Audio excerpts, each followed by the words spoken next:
now is highly political because their history is political. Their philosophy is political philosophy. Now, India is highly religious because their philosophy is religious. Okay? The Western is highly scientific because it starts from inquiry of where am I? What am I doing here? Under the sun, right? What is this sun? What is this moon? They become scientists from the very start and until now. Can you see the influence of philosophy from the very start of civilization to present? If the dog is listening to us talking about philosophy and metaphysics and mathematics and etc., for sure the dog will just try, oh, what my dad is saying, what is my boss is saying. The present evolutionary stage of the dog cannot understand philosophy. So maybe we are dog at present to understand the first being. Necessity means you were cornered and then you right away even though without evidence or without direct sensation, you have to accept by logic. Necessity. Existence means perfection. We exist as a perfect being. And God is a super perfect being, then he must exist. That's the logic. That's the law of necessity. But what does it mean that must exist? What is the nature of that conclusion? It's a concept. Metaphysics or philosophy deals with the first cause, with the causality. Everybody wants to know who causes us, what causes us, right? Philosophy will eliminate all the ifs and ups. If you have really a clear thinking, they will eliminate the it's like this, like that, it's no philosophy is straight. More than anything kind of discipline that I studied law, I studied history, I also studied psychology, but my mind captured philosophy. Philosophy rather captured my mind. People must be concrete when there is a concrete problem. Metaphysics is the queen of philosophy. Okay, Aristotle said political science is the king of science because when you are a man, you're supposed to be engaged in politics, right? Now, if you're a philosopher, you must know metaphysics. The only limitation of metaphysics is that you should not fall into contradiction because people are not really trained in philosophy for whatever reasons. They do not know that there's so many metaphysical realities in our lives. They are conceivable and yet different. There are parts and yet not the whole. And the whole and yet there's no unity. So we have so many common things in the world that we do not know metaphysical, basically. That there's no society, only individuals. Metaphysics is very tangible, contrary to the common concept of things. Microsoft, a metaphysical entity, you must be weird. I see. The moment we answer this causality, principle of causality, I think that will be the end of philosophy. Everything is being caused by a cause, okay? By a prior cause. There is this cause, then there is this cost. Okay, now, it is outside. Aristotle talks about first philosophy, meaning metaphysics within the level of science. Being a scientist, he refused to go to beyond that. Oh, there's an efficient cause. There is this being outside that who created the chicken and egg. But if this is God or whatever, I do not like. He doesn't do that. He doesn't assume that. It was Saint Thomas Aquinas and Saint Augustine who do that. Now, these people were talking of protons, atoms, neurons, and they even have the guts to call this thing as relatively nothing. We cannot understand. The present evolutionary status of human being is that we don't have the link to this missing link. Okay? So probably it's like that. So there is this some kind of skepticism, but that skepticism is not closed. It's open. If it is uncause, did go as my philosophical mind will tell you tells me what's the nature of the uncause. It is a concept. It's not a it has no corresponding physical reality. Now, if you want to prove the existence of that uncause cause, or something that is perceivable as something that can pass as science, that's impossible because that is a concept. It's a conceptual being. Being a conceptual being does not necessarily mean as a corresponding physical reality or something that you can connect to physical reality. And therefore, you cannot satisfy the prerequisite of scientific knowledge because that's a concept, a pure concept. I will tell you, when I was a student, I quarreled a lot with my my professors. But some professors are good sports. The relatively nothing. I am. But I tell you again and again, as I tell to my student, this is concept. Concept. Period. You can see the universe. You can see the the the planets, the sun, the stars. They're so great. They're so big. If they are set into motion by the first cause, by the uncaused cause, then he must be very, very powerful, omnipotent, etc., super, and etc. So this concept of God must be super, omnipotent, and very. When we say philosophy, philo, then wisdom, love of wisdom. All these things, all the theoretical foundations of philosophies, meaning the teachings of the philosophers, you must know how to internalize it and to live it with your life, with your own lifestyle, with your own world or Weltanschauung. An atheist will say there is no God. An atheist say there is God, right?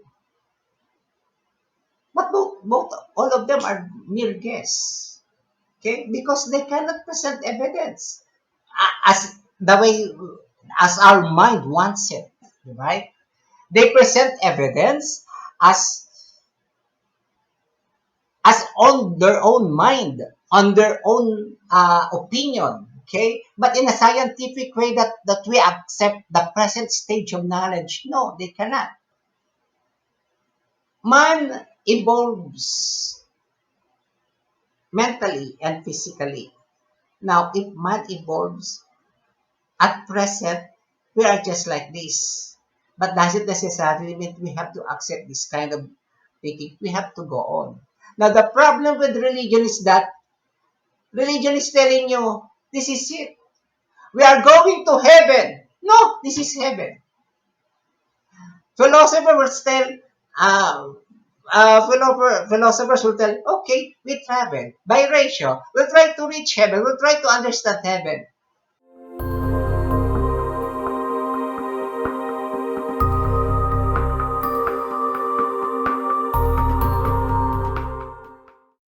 Welcome, everyone.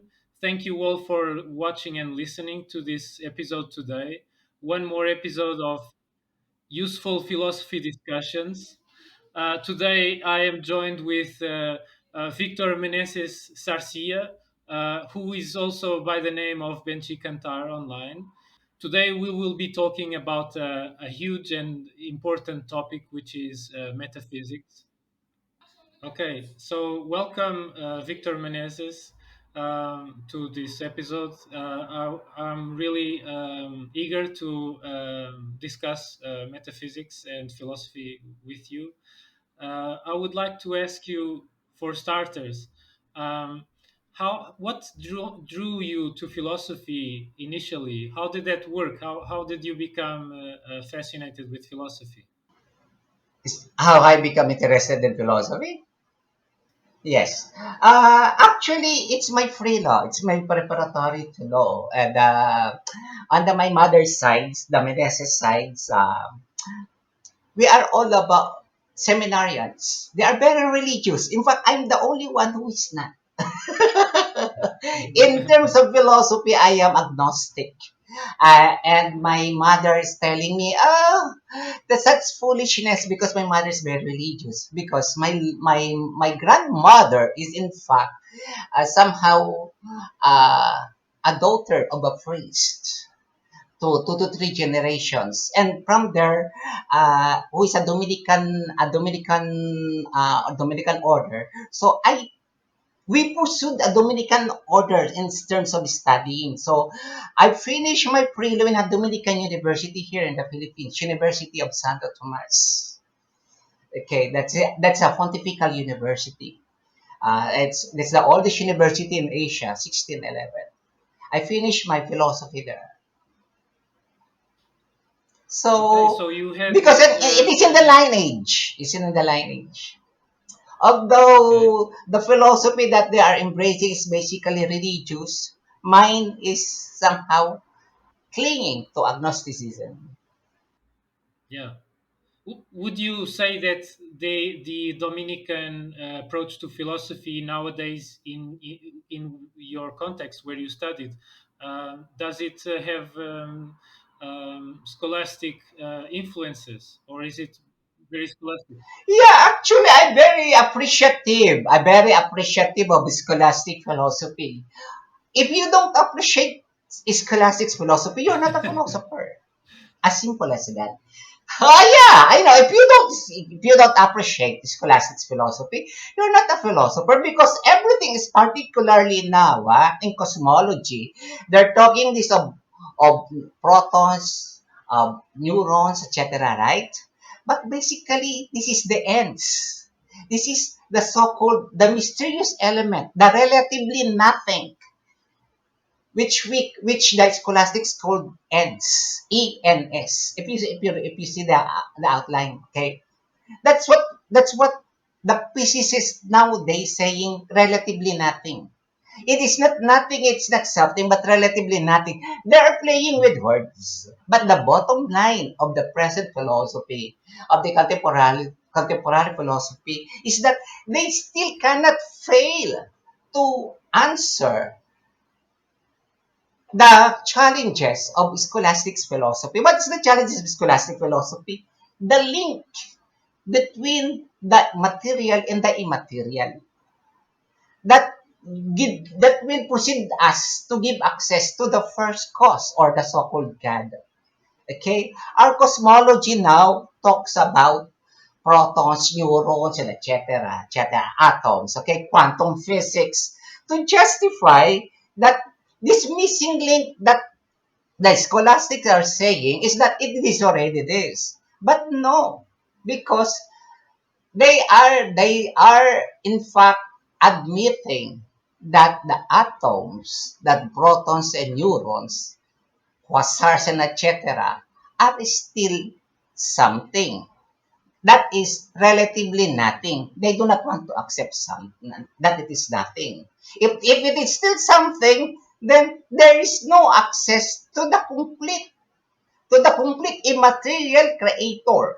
Okay? The missing link, the being. Okay? Which, if you will not go beyond that being, you are epistemologists.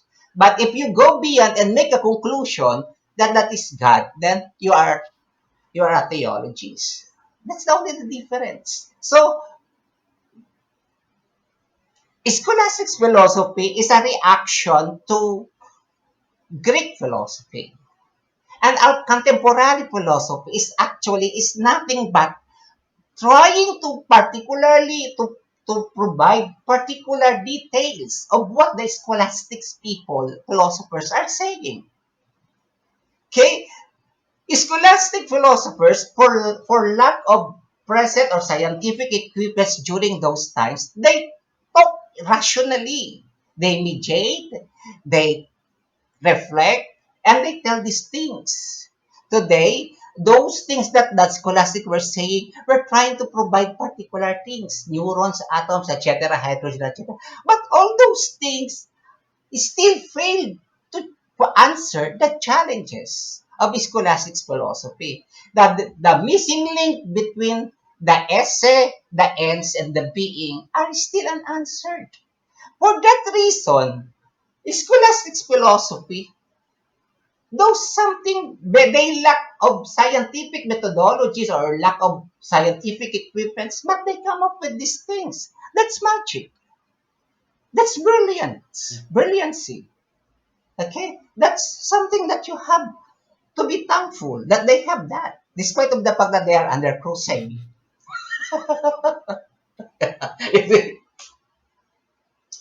That is why they said, I, I would I would say that I was before an atheist, then an agnostic, and now I would be maybe more better described as an ichtheist, which means I am fairly convinced that we cannot know what is beyond us, what is above us, what is essential in the universe.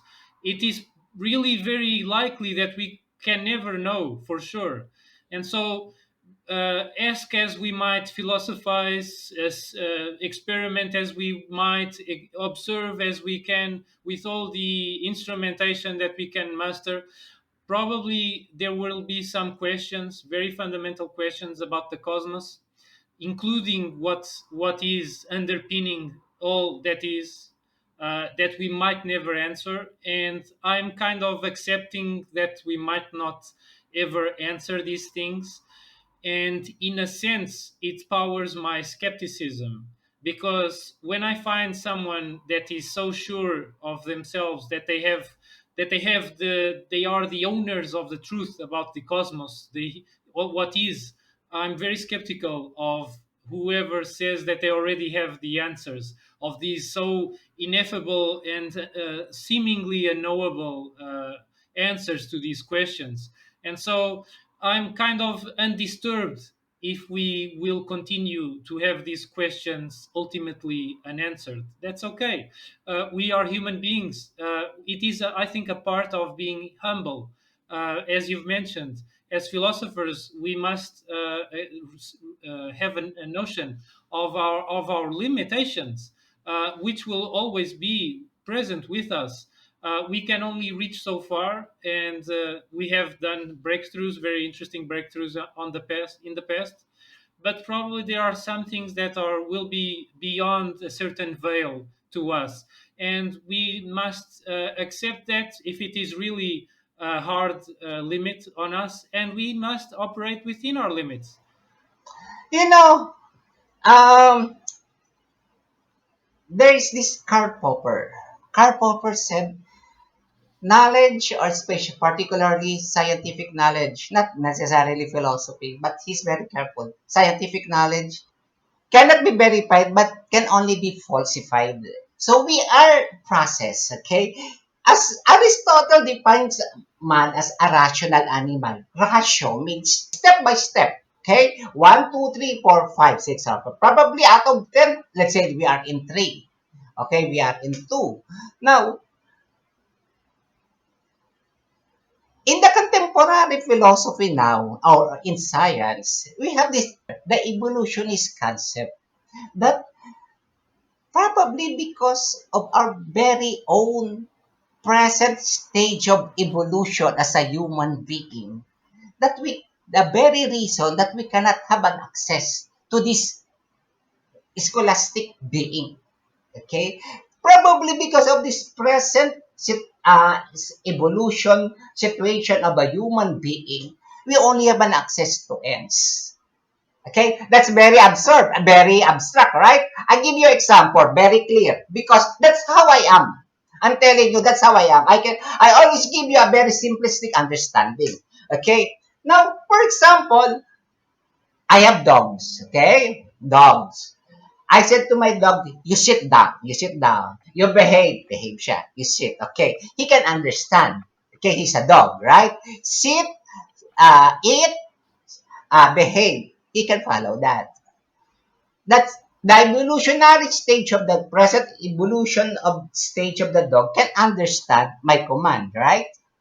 But of course, if the dog is listening to us talking about philosophy and metaphysics and mathematics and etc., for sure the dog will just try, oh, what my dad is saying, what is my boss is saying. The present evolutionary stage of the dog cannot understand philosophy. Probably that's the point of the evolutionist now. Because with the present setup of our senses, like for example, we cannot have our forces, for example, is just 1/8 of the horse, di ba? Right? For example, our sense of sight is not has no has no has no cannot see at night, right? So those present setup of the present evolutionary situation of man as a human being prevent us to have an access to this being, to this God, quote and unquote God. Only to the second level or relatively nothing that physicists called relatively nothing, which the scholastic called ENS, ENS. Now, my dog example is very clear, right? My dog cannot understand philosophy. If he hears that they're not sleeping, and for sure they will just, oh, what he's talking about, right? So maybe we are dog at present to understand the first being. Yeah, it's kind of like maybe this mind, overmind of the cosmos, which could be God, which could be called God or the Logos or the Tao or the Holy Ghost or many other designations that different traditions try to make about it. Um, Maybe it has a philosophy, maybe it's a perfect philosophy. And just like your dog cannot understand yours or my philosophy, we cannot, at this level of our development, understand the philosophy of God. Imagine philosophy, the dog doing about doing some syllogistic, some logic, some syllogistic conclusion. Like you can imagine that maybe something like that, right? Now, let us go to the very concept. God is a supreme being.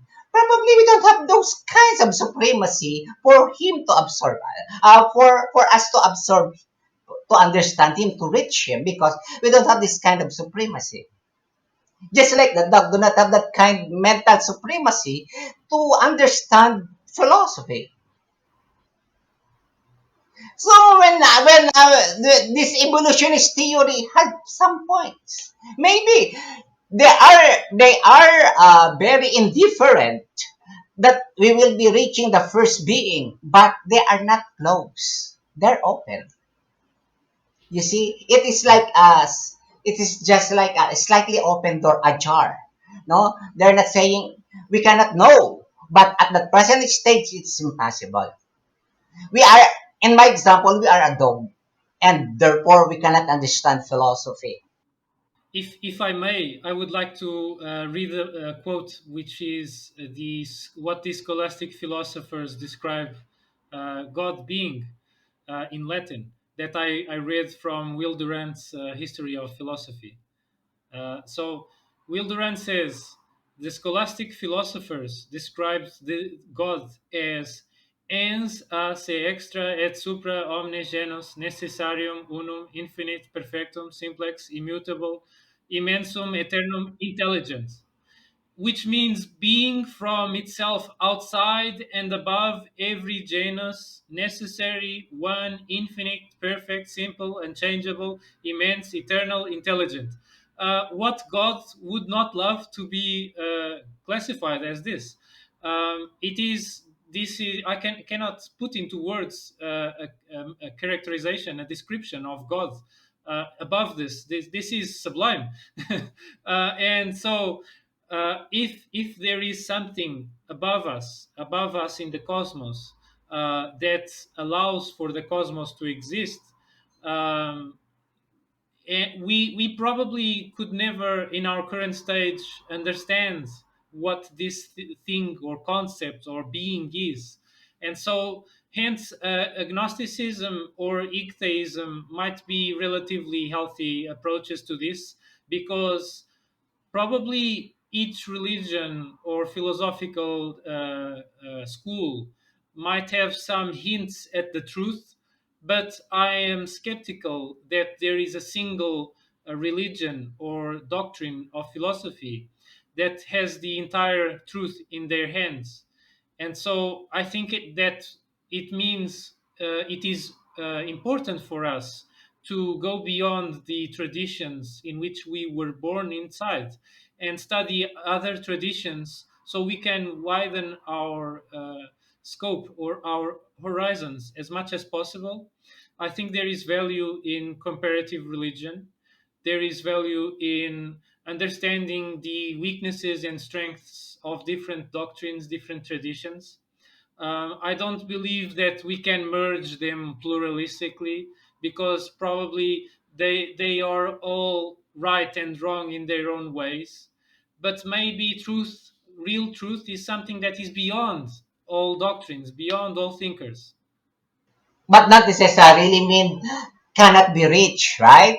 It may be. Yeah. That's why in the present in the present conscious philosophy of consciousness, they said that whatever activities by the brain is called brain sensory. It is in the brain.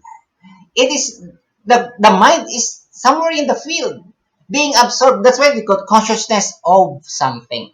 So it is somewhere outside, but then it is outside. Is that part of the earth? It's not yet part of the brain. So the potentiality to absorb, to understand what is in the field is there, but that necessarily mean that we know it now, but that doesn't necessarily mean that we cannot know. Now, as to the scholastics, before, if you read the scholastic philosophy, then you will say it's very speculative. That is, sometimes you can say it nonsense. But if you try to understand, to put history, the scholastic philosophy, they are very logical. The description that Will Durant says that God is like super beings and supreme, it's like that. All these things, omnipotent, superpower, super being, and etc. All these things are omnipotent. We know that. All these conclusions are by the law of necessity and logic. When you when you when you reach a certain point, then you will say it is a must, it is a necessity. Okay, we will discuss that later. Okay, necessity means you were cornered, and then you right away even though without evidence or without direct sensation, you have to accept by logic necessity. Okay, now like for example the existence of God, which we will discuss later on. We said God, there's something that creates us, and then that creates must exist. That's the questionable. Existence is perfection. You cannot exist if you are not you have a perfection in your physical aspects, right? If existence means perfection, and God is not only perfect but super perfect, omnipotent, and etc., all the attributes, positive attributes, then by necessity, God must exist. My correct. But what is incorrect there? The incorrect there or is that it makes God as a concept. Because you say by necessity. God must exist because perfect existence means perfection. We exist as a perfect being. As a human being, we exist as a perfect existence means perfection. Now, if man is by mere existing means perfection, and God is a super perfect being, then he must exist. That's the logic. That's the law of necessity. But what does it mean that must exist? What is the nature of that conclusion? It's a concept. right? It is a concept. It's not a physical reality. But it is not something that you say to your mind that there's a corresponding physical reality. But it is a concept. Therefore, God is a concept. Yeah, I think that even if we cannot grasp the idea or the concept of God fully with our limited minds, I still think that there is huge value in trying to conceive or imagine a perfect being and to model our lifestyle, our habits, to refine ourselves uh, humbly in the direction or turning towards these concepts, the best um, targets as we can conceive of, because as human beings we might be limited or imperfect in in some ways, because our psychology comes with a few baggage from our ancestors who lived in very different contexts than we live. We might have a psychology that is misadjusted to our contemporary context. We might also have social traditions and doctrines that have concepts that bias us in ways that are produce disharmony in ourselves and in society. And so I think it's always a worthwhile pursuit to each day think about what we have been doing, what we do, what could be the idealized version of our day, of our attitudes, of our actions. And the next day we try better, we try to do something better, we try to overcome who we were yesterday. And so even if we are mortal ephemeral human beings, we can age each day in a way that we have seized the day as much as we can, with traditions and habits of self refinement, that we may learn how to live better, to also learn how to die better, because we are inescapably mortals. Philosophy is important first. At that, well, I told you it is a kind of discipline, right? Okay, we already talked about that. Now, in the academic aspects, is that metaphysics or philosophy deals with the first cause, with the causality. Everybody wants to know who causes us, what causes us, right? No, if all these attempts are by stages. So we are part of the progress. We are part of the evolution. Philosophy is always be there. As I said in my class, as long as there is man, there is philosophy. Because man always search for a meaning. And philosophy means we are searching for the meaning of our life. That's why in the 19th century, after World War One and World War Two, man suffers a lot about their ego because of what happened in World War One and World War Two. Then here comes a very drastic philosophical system, existentialism, that tells us that man exactly has no meaning because of it. This is evidence. There's every day on this earth there is war. Okay, so for lack of understanding of undertaking, and they say there are so many solutions about.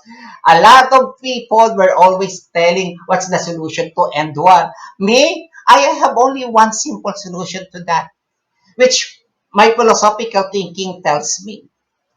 All those who leaders, world leaders, for example, the president of the United States or the president of the Philippines agreed to have a war. Then let us say the top 200 leaders of the nation be in the battlefield. They are the one who signed, who said that the Philippines must be in war. So be the frontmen. Let us see if there will be war. You see, I don't like to talk about freedom, about concept that's like that, which is political theories, justice, etc. No. When there's this particular question, you have to answer with a very specific solution and particular proposal. Like for example, in your questions, you talk about labor resources, like that. But when you answer that, you are giving a plan how to solve the mining resources, the human resources. You're supposed to present a plan that is very tangible. Now, for example, you as a political, because I'm teaching political science, political philosophy. As a political philosophy professor, they ask me how we stop the war. Oh, that's very simple.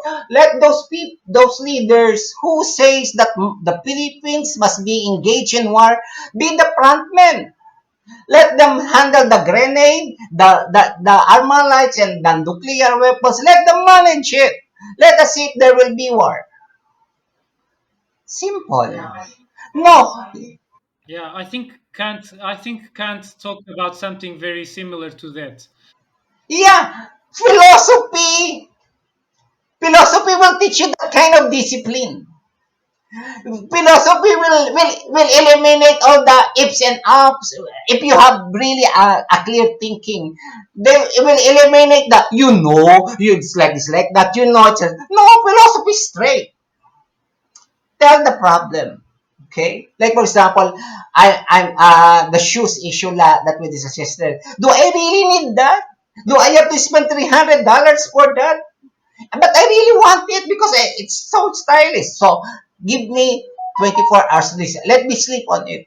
At least I will decide tomorrow. So it's straightforward solution. Okay? Yeah. That is why one of my frustrations actually in life is that when I encounter people, especially those people who are near to me, they really find it too straight, too quote and unquote smart because what's the problem? Oh, this is it. This is it. I mean, I have this philosophical mind. I admit to you, more than anything kind of discipline that I studied law, I studied history, I also studied psychology, but my mind captured philosophy. Philosophy rather captured my mind. So I'm very simple. No, no ifs, no buts, just like this. That's philosophy for me.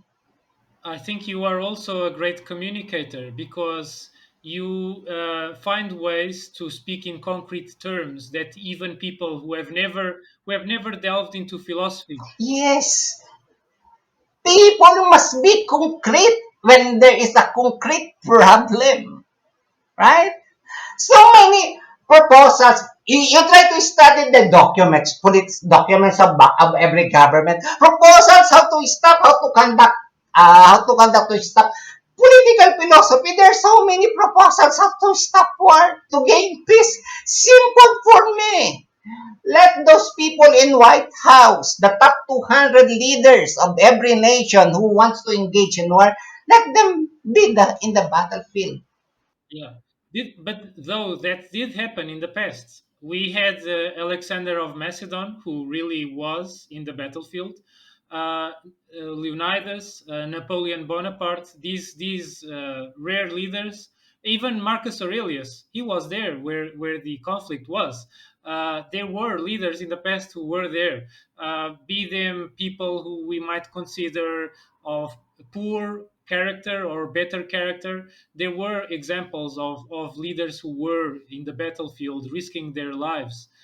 Some of them even died in the battlefield, like Leonidas or Napoleon, who was injured, or even Alexander, who was also injured in the battlefield, almost dying there. So there were these examples, but it seems that through history, leaders being in the battlefield seem to have gone out of fashion. That's a very good observation, friend. That's a very good observation. But those times, those are ancient times.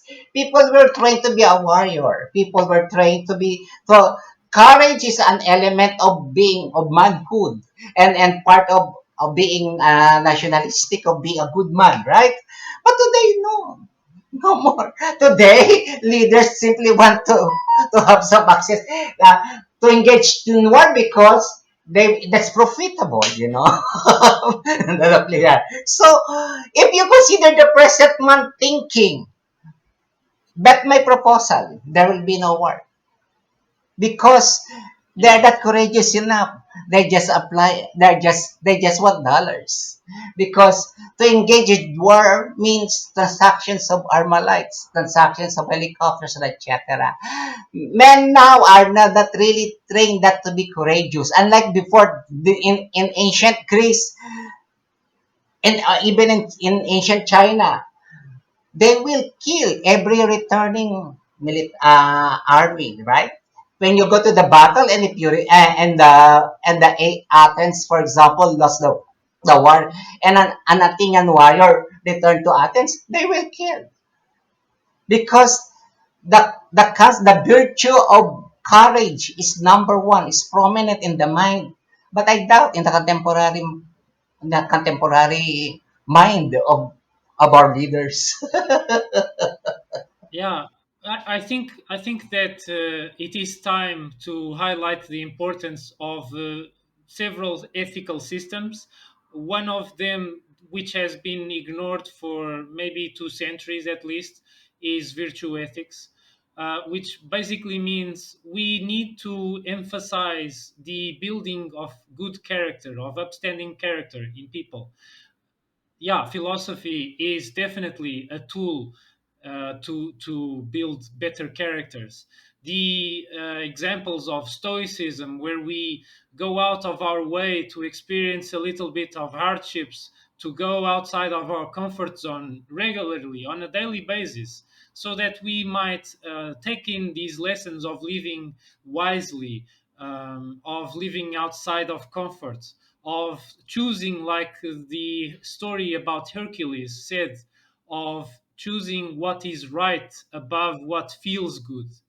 The same thing is emphasized in the Upanishads, where the Nachiketas, the child beyond before Yama, he preferred to choose wisdom, to know what is important in life and afterlife.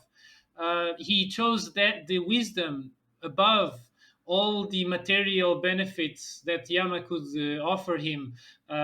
He rejected the temptation that Yama offered as a counter proposal and insisted on being taught wisdom.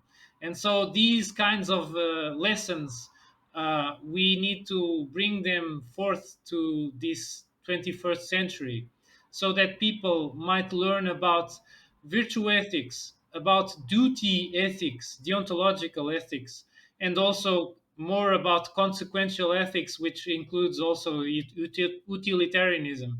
I don't think of these three major systems of ethics as necessarily excluding one another. I think there is value in all of them. We need to use all tools that we can to uplift human beings, so that we can have more harmony in our societies, more resilience and anti-fragility, so that we can be better people and be more in harmony even with nature as well. What would you consider metaphysics? Okay, okay. Metaphysics is a queen of philosophy. Okay, Aristotle said, political science is the king of science, because when you are a man, you're supposed to be engaged in politics, right? Now, if you're a philosopher, you must know metaphysics, because it is a queen of philosophy. Now, metaphysics is from the word meta and physical.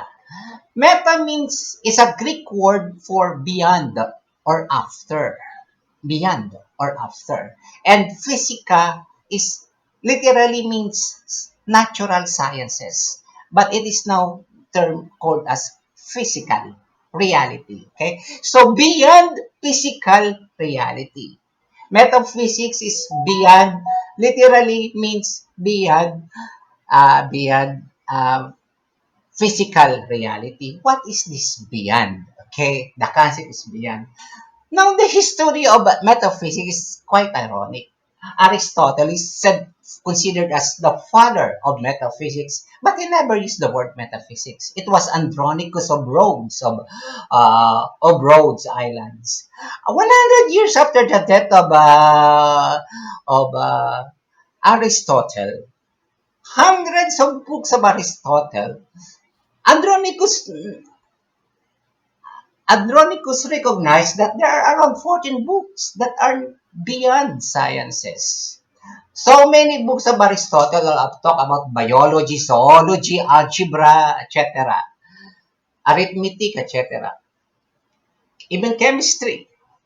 Now, he noticed that there are 14 books that you should study science first before you go with these books. Okay? This includes the first philosophy, the logic, and theodicy talks about God. So he said the hundreds books of Aristotle can be classified into two: Physica, which is the sciences, and Metaphysica, which means those books that you should study only after studying sciences. So why after? Because it talks of things after perceiving something from the understanding sciences. Science deals with the sensory inputs of things, deals with the physical realities. It it studies the qualitative and the quantitative attributes of a certain reality: the color, the weight, the height, the mass, the cells, the blood, and etc. All these things are the subjects of sciences. Based on these things, the perceptions they study, scientists will formulate concepts. Okay?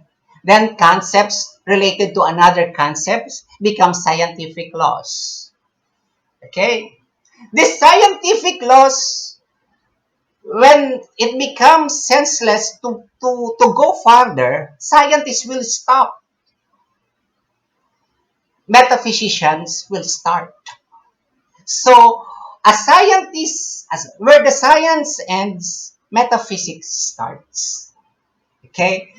Science will only talk about something that is seen, something that can be verified, okay? Something that you can comprehend by your senses. Now, science will not go beyond that, even though it is logical, because they always been limited by evidence. They always want evidence. Okay? And when they talk of evidence, physical evidence, because they are science, talking about physical things. So they should be within the realm or aspect of physical things. Now, there are things that even though no, you can go beyond physical because you have your mind, you have your logic, you can correlate all other things.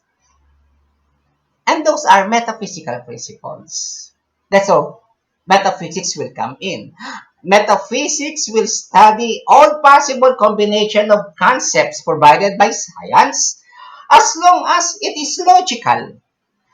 The only limitation of metaphysics is that you should not fall into contradiction. You must be logical. Okay?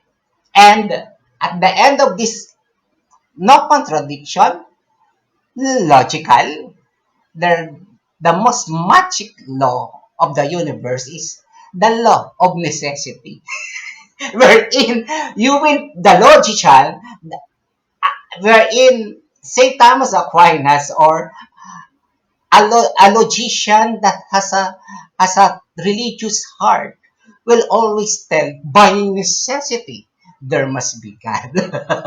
That's why I said the law of necessity, not necessarily logic and contradiction, is the most powerful principle in philosophy, because you always only just state that by necessity. And that's the irony. Now, metaphysics will only will go and go and go and go and go without limitation, as long as no contradictions. Sounds weird, right? Sounds dangerous, right? Sounds, wow, you must be kidding, right? It's quite, that's why they said ordinary people will say, what is metaphysics? They do not know that. That's something, is that something magical, right? But because people are not really trained in philosophy for whatever reasons, they do not know that there's so many metaphysical realities in our lives. I can give you three, which is very, very basic to us, that we cannot exist without them. Metaphysical realities are just like tables, and they are present to us. Okay, number one, that physical reality that we have, for example, is the society. The society is a collection of individuals. Okay, there's no really that's kind government society. Where's the government? You point to White House. No, that's White House. That's a building. That's not government, right? Another example is corporation. Where is, for example, Microsoft? You point the office of the Microsoft. That's an office. That's not Microsoft, right? Corporation has in law has a separate personality, a juridical personality, a metaphysical personality created by the mind, that there must be a separate responsibility and liabilities governing the corporation as distinct from the board of directors. The president as distinct to the government, the office of the president, the office of the Senate, the office of the House of Representatives as distinct to, to the individuals. Government, corporations, family are metaphysical entities. There, where's your family? You point to your father. That's your father. That's not a family. Where's your family? You point to the mother. That's the mother. That's not the family. Where is the family? You point to the children. Those are children. That's not a family. You collect them. You conceptualize them further. You abstract them. You come up with the concept of family. So it's a metaphysical entity governed by principles of law. There are there are connections between these individuals in a family or in a society, and these connections are invisible. We cannot prove their existence by experimentation or observation, even with scientific instrumentation. But we can see the effects of these very strong, at sometimes, connections.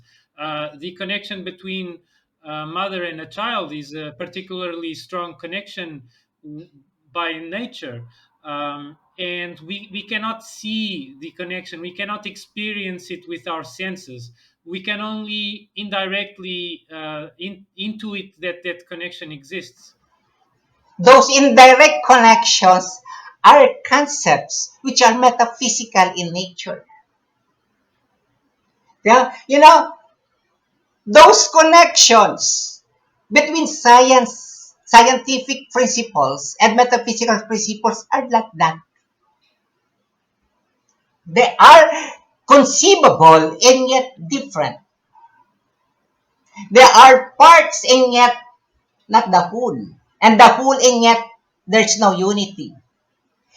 Father, mother, children independently, they are not a family independently. There's no concept of unity. It is in the concept of unity that there is a family. It is in the concept of the president, of the office of the president, office of the Senate, and House of Representatives that we have a government. And yet, they are functioning differently, right? And the concept of coordination is basically metaphysical reality. So we have so many common things in the world that we do not know metaphysical, basically. I can give you another example.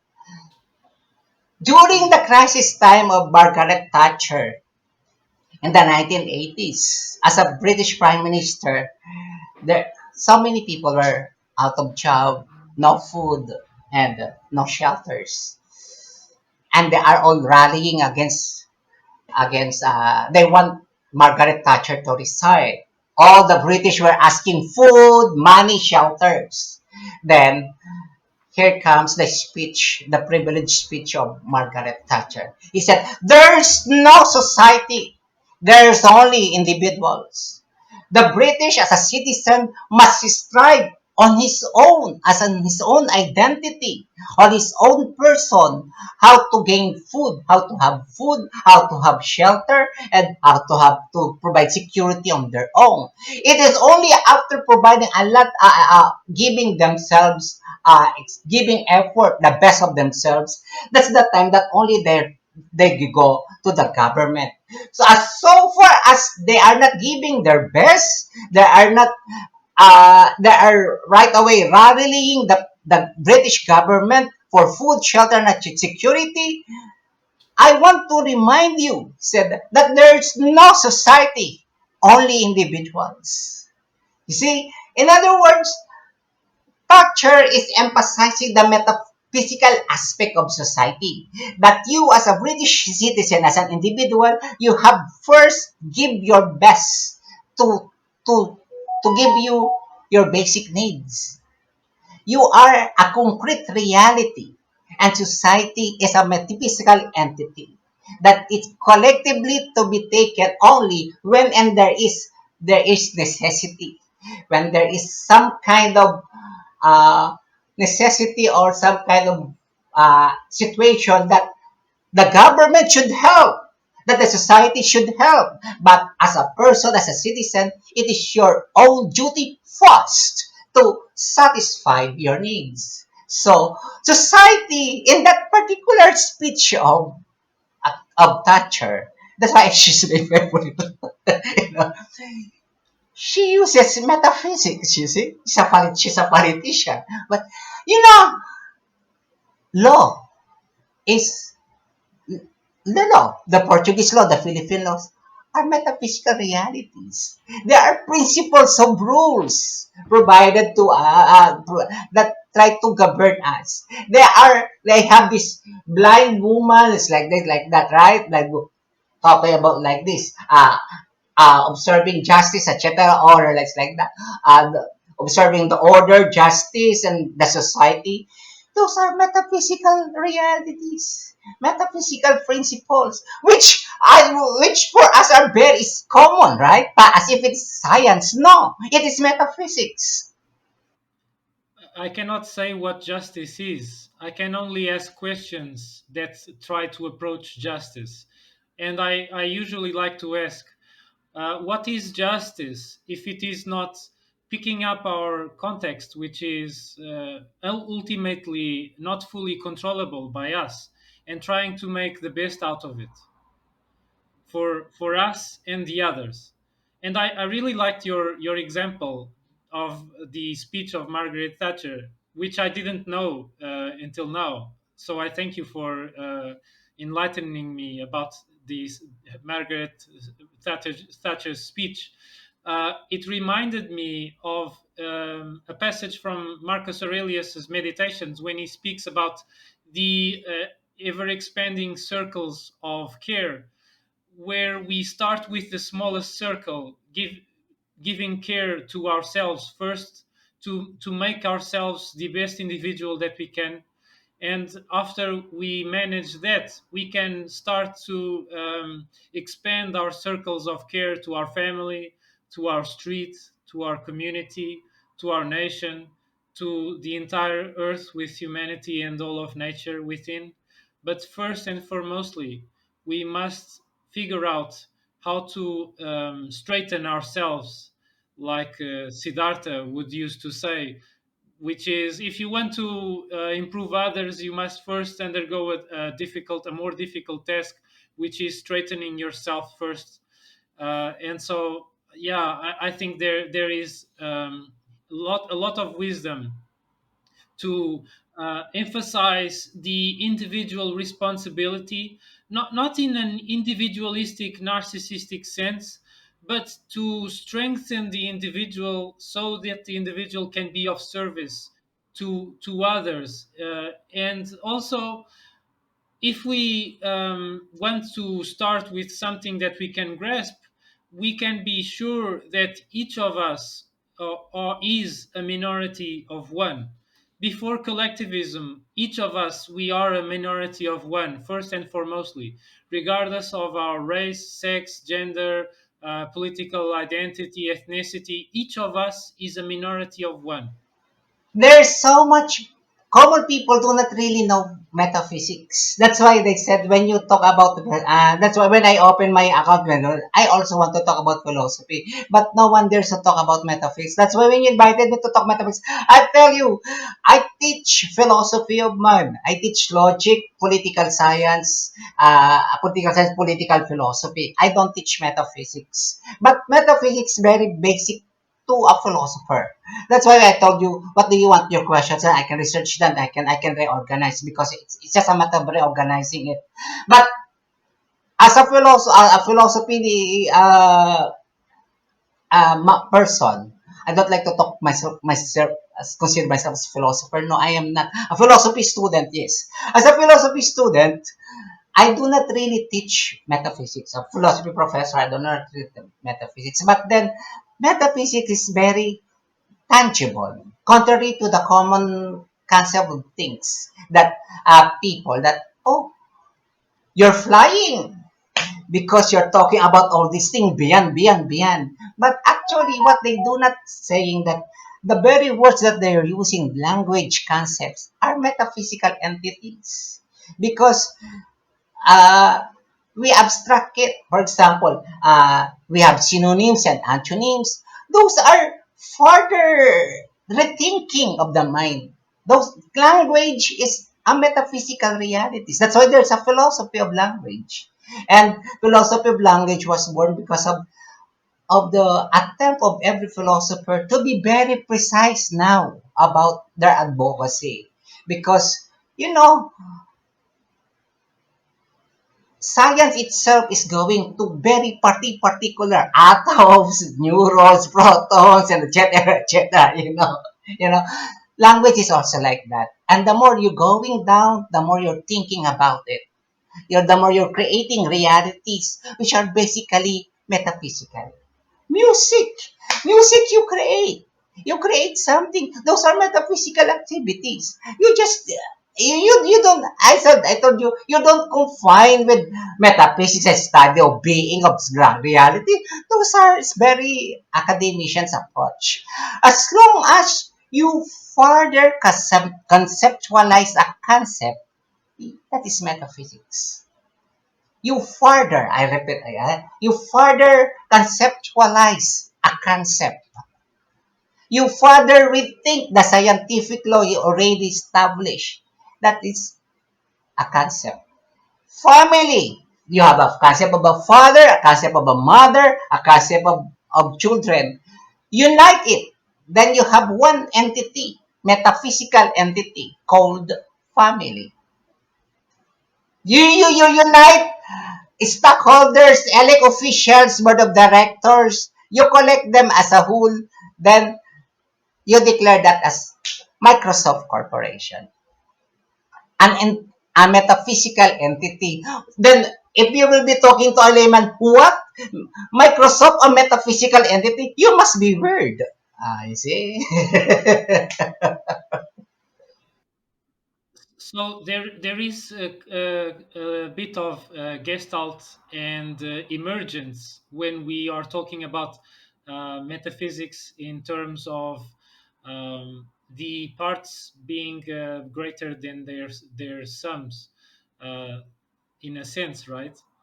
Let's talk about more of let's talk metaphysics in ancient, medieval, and contemporary. Okay. Now, you know what is very peculiar at present in philosophy is that until now we're facing the ancient problem of causality. Do you notice that? The moment we answer this causality, principle of causality, I think that will be the end of philosophy. That will also, I think, the end of human as a human, of man as a human being with some kind of weakness. Because if we know our source, our ultimate creator, our ultimate source, our ultimate, the ultimate principle, it make us some kind of wow, super being. Because you know, more or less, you know, like that, right? So it is a big leap of faith for a human being, such that to deal with causality from, from Thales, that postulates water as the ultimate cause of the world. Until now, in the Nobel Prize people awardees are talking about causality. Can you see the irony and the importance of the causality? Right now, in ancient philosophy,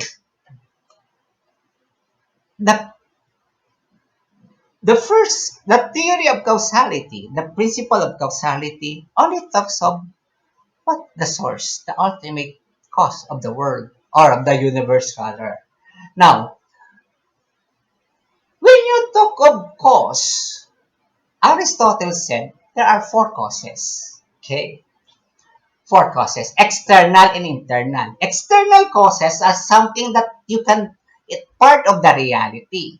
And external causes are those that are outside of the reality. Example, the table. Okay, there are four causes of the table. This is exactly some example of Aristotle in physics. I think in metaphysics. The example given by Aristotle in explaining his four causes is table, and I'm quoting and I'm reenacting Aristotle. Okay, he said the internal causes is the two, the formal and the material. The material, for example, this table is wood. Okay, that's the material cause. The material cause of this table is wood. Now, the formal is rectangular. Okay, now the external causes, final cause, which refers to purpose. What's the purpose? For studying. Okay, for writing. Okay, that's the final purpose, final end. That's the final end. And what is the last one? The efficient cause or the creator. Who is the maker of the table? The carpenter. Now, we are talking of the most important cause is the efficient cause, the creator, right? Which comes first, chicken or egg? We are looking for a creator, right? Aristotle said, what kind of cause is the creator? Efficient cause, the creator, is outside of the table, the carpenter, right? No, the carpenter is outside of the table. Therefore, every creator, every efficient cause is not part of what he creates. He is outside, right? He is not part of the created thing. Carpenter is not part of the table of the thing he created. That's very elementary, right? Very basic, right? Now, which comes first, chicken or egg? First question, is chicken and egg a really different being? Or are they just the same thing in a different phase of time? If I may try to tackle this question, chicken or egg. So, if I use my learnings from biology, I would approach the question by saying, well, before each chicken there was an egg until the ancestor that laid that first egg from which the first chicken was arose was an ancestor of chickens that was a different kind of being, a different kind of organism. And if we go further back to several millions of years before, we can find dinosaur eggs which biologists and paleontologists have linked in terms of ancestry to the entire class of birds. And so there were eggs way before the first chicken, as we understood chickens, emerged. And so I would say that the egg came first in that sense, but you could broaden the question to what came first, the being that first put an egg, or the first being that hatched from an egg. We could even make the question even more difficult to answer. Aristotle said, let us see the nature of the chicken and egg. Are they really one? Are they really one in a different phase of time? Yes, he said, yes. It is just like a young Victor and an old Victor, right? An old road, a young Roger and a young Roger and an old Roger. I can give you a joke in a joke there. Okay, there is what they call this a hunter, treasure hunter. Okay, who went to a treasure hunter store and he saw the skull of Magellan. $1 million. Wow, it's $1 million. The buy he wants to buy, but he has no such kind of big money. Then the owner said, "Sir, you do not have $1 million for the skull of Magellan? Then I will tell you, I have the skull, a skull of a teenager Magellan." You see, it's false, right? Right? So you see, it is fake, right? So the question, chicken and egg, is just like the young skull of Magellan and the adult skull of Magellan. They are one, but in different phase, time of reality. For being one, the chicken or the egg cannot cause itself, right? Because the efficient cause, as Aristotle properly classified it in his Metaphysics, is that is something outside, external. That is why we have this concept that God is outside us. The efficient cause. Very Aristotelian. But if you go to Parmenides, the story is. But if you go to Parmenides, the story is a little different. Yeah, that's why I told you. That's why in scholastic philosophy we'll say, St. Thomas Aquinas adopted Aristotle. This is one of the adoptions. Now, the efficient cause must be outside of the real of the thing cause. The chicken or the egg cannot cause itself because it is one. No one can cause itself. I cannot cause myself. I cannot cause the existence of myself. You cannot cause the existence of self, right? The table cannot cause itself, the existence. Everything is being caused by a cause, okay?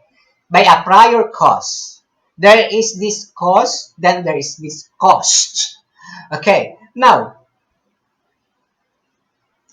it is outside.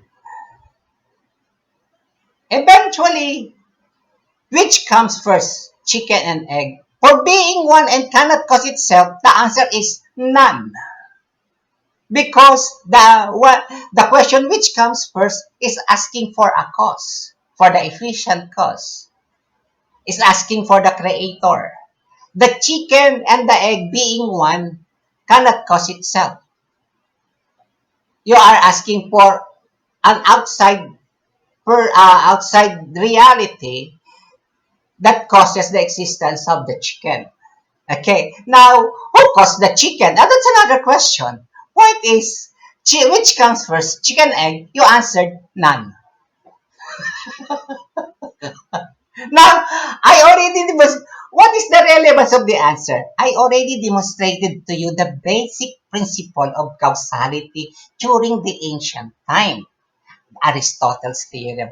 And this theory of Aristotle about causality really disturbs us until now. Even those people in the Nobel Prize, those people in the physics and quantum physics, they are still being disturbed by St. Thomas, by Aristotle, because Aristotle talks about na first philosophy, meaning metaphysics within the level of science.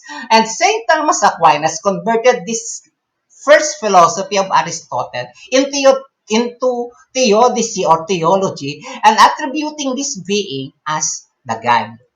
Now, Aristotle, being a scientist as he is, in fact, for me, if you ask me, is Aristotle a philosopher? No.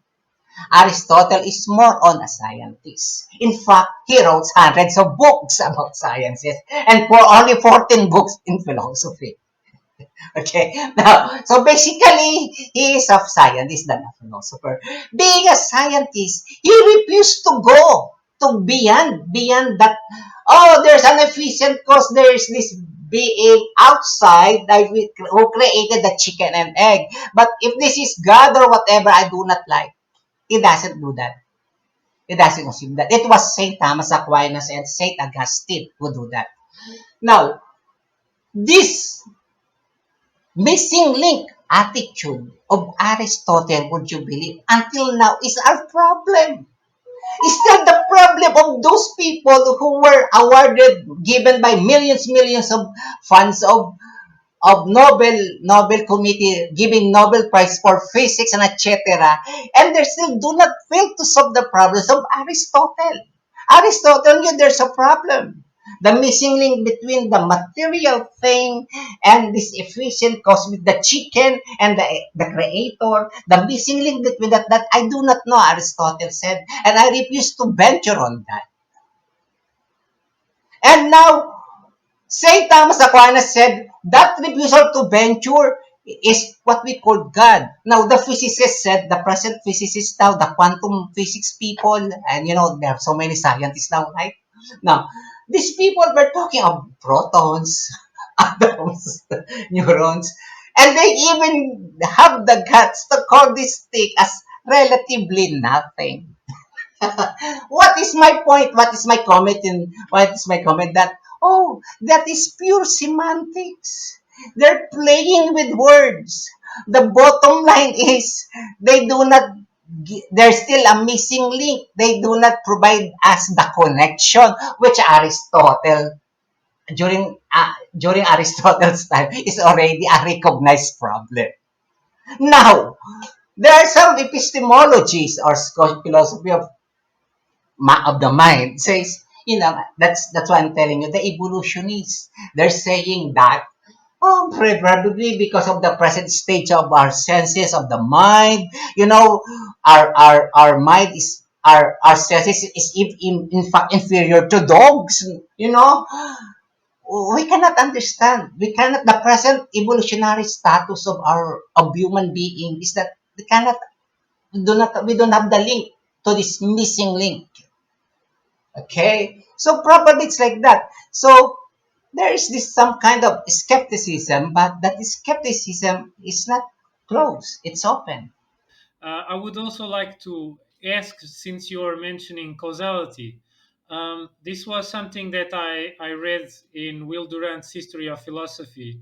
He was mentioning this problem of causality, and the philosophers from Aristotle to scholastics, they attempt to solve the problem of ultimate causation by putting a divine being into service, basically called God, as the ultimate cause of all. But even a child could ask, then what caused God? The uncaused cause, right? The uncaused cause actually refers to the first cause, right? The uncaused cause is a principle arrived by the mind that the that after a cycle of causality, you have to stop. And when you stop to the first. You don't stop to zero. You don't stop to the 10. That's why they call first cause. Now, when you say first cause, First, by necessity, again, I'm telling you, it's a very much powerful argument. When I was a student, I was challenging my professor about this law of necessity because it is the magic wand of the scholastics, which I really hate. That's why my professor said, Mr. Sarcia, I want you to go to graduate school and pursue your MA. You see? He told me, you have a philosophical mind. You don't have to waste that. You see, students usually they say law of necessity. I feel so scandalized because it's so much abuse, right? But logically, I will agree. By law of necessity, you have to stop, and when you stop, you call it first. And by law of necessity being first, it must be uncaused. Otherwise, we cannot stop. Otherwise, we cannot call it first. So it is uncaused cause. Now, if it is uncaused cause, did go as my philosophical mind will tells me what's the nature of the uncaused cause. It is a concept. So whatever being there is a conceptual being. It's not a it has no corresponding physical reality. Now, if you want to prove the existence of that uncaused cause, or something that is perceivable as something that can pass as science, that's impossible because that is a concept. It's a conceptual being. Not all concepts are valid. Example, I can give you two clear examples. The unicorn. We have the concept of a unicorn. But there's no reality of unicorn. Okay? The concept of a circle and at the same time a triangle. As by definition, a circle has no angle. And yet a triangle has three angles. So it is a concept. And yet it cannot be verified. That's why I love Karl Popper. Karl Popper said, if you cannot verify that, it's nothing. Science can be cannot be verified, but can be falsified. Now, I will agree that the uncaused cause is the first cause, and by necessity, the most malign, the most scandalous principle in scholastics is that it is uncaused cause. But I will insist. I will agree with you, but you have to agree with me. If you will not agree with me, we will quarrel. That uncaused cause is a concept. And therefore, whatever being that have that in that uncaused cause is a conceptual being. Being a conceptual being does not necessarily mean as a corresponding physical reality or something that you can connect to physical reality. And therefore, you cannot satisfy the scientific, the prerequisite of scientific knowledge because that's a concept, a pure metaphysical principle like family, corporation, and government, something that is formed by uniting all these elements, the particular of the father, the mother, and the children. You collect them, you have a family. It is something like that. So, when you have the uncaused cause, it is a concept. So, let's talk about concept. Don't talk about scientific. That's my objection. Sometimes, I will tell you, when I was a student, I quarreled a lot with my professors. But some professors are good sports. And they just prove that they are philosopher. That's why when I open Twitter, all my advocacy is there. Philosophizing philosophy, common sense philosophy. I am the emptiness of an empty box because that empty box. I will tell you, the empty there, the element there, the relatively nothing. I am. the contemporary physics tells relatively nothing, wow, that's already quoted. That's by Plato, by Aristotle, but whatever, by the ancient philosophers. And yet these people, these contemporary physicians were awarded by Nobel Prize. Millions of dollars were funded by those words, which are relatively nothing, but already existing during the ancient time. The scholastics. What's new? Nothing. But still, could it be a kind of looking at the glass half full to say that matter is relatively nothing, when at the same time the supposed emptiness or void is not really empty, but a field of infinite possibility? Because, and this is one thing that I still need to study more. I'm referring to the concepts of quantum physics, the concepts of each particle being related to all other particles that exist in the universe. Um, yeah, basically, we might say that the cosmos is filled to the brim with connections. And as we've established by the examples of families and societies and governments and corporations, the connections are more metaphysical in nature than physical. And so it really makes sense that a first cause would not abide by, yeah, a first cause would not abide by the constraints of physicality of material matter. It would need to be an immaterial cause to be able to cause a physical world. It would not be constrained by cause and effect, as all material physical world is. So there might be something here for further study that could merit even new fields of study. I think that when science or philosophy makes interesting breakthroughs, new fields of study emerge, and probably we would need new fields of study about mind consciousness, related to the immaterial part of being, even the causation of physical matter. There are no dedicated studies in this being pursued seriously. So there are many questions there that we need to ponder more seriously, maybe. You know, this is like they said. Physicists deals with the problem Aristotle because sadly, it's a direct attack. They deals it directly. Okay, there's a missing cause. Let's find the missing cause. And they said there is this neurons, there's this protons, then relatively nothing. There's this multiverse, All these things they said because they're trying to prove to say to say that from nothingness you have the relative nothingness, then you have now somethingness. Okay, they approach it directly.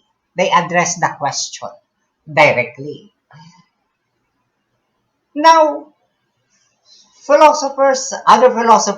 disciplines, other scientists like biology, psychology, and that, they see things that there must be something that have to be looked upon be, beyond the problem.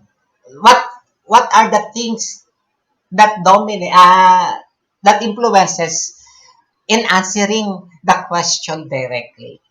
Psychologists and philosophy of mind say, let us look for the capacity of the human being to understand the problem, right? So there becomes a philosophy of mind, the consciousness, on the nature of consciousness. And let us see about the languages that we deal with the situations. Nothingness, relatively nothing, quasars, protons, atoms, etc. Then here comes the philosophy of language. You see, all these things are reactions to the causality, to the problem of causality.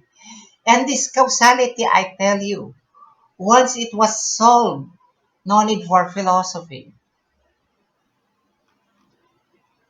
I may be exaggerating, but everyone, we are, because if our existence in this world is a journey, we are in a plane that we do not know the ends and the start. And as a thinking animal, we want to know the start and the end. And metaphysics seems to be the discipline that addresses it. The metaphysics set the situation of finding that start and end. And other sciences like the physics, chemistry, biochemistry, etc., psychology comes to help to understand the nature of the problem. And by trying to understand the other factors regarding the problem of causality, different kinds of philosophy, different kinds of fields comes in. Yeah, that's why I told you philosophy of language, epistemology, so physics. Okay, there's even the so-called. The irony of all is that if you're aware, there are some physicists who are even awarded by Nobel Prize and etc. They end up in admitting that there's God and admitting that there is this uncaused cause. They end up in admitting that there's an ultimate person because by principle, by necessity, by logic, there must be a first cause that is uncaused cause. But I tell you again and again, as I tell to my student, this is concept,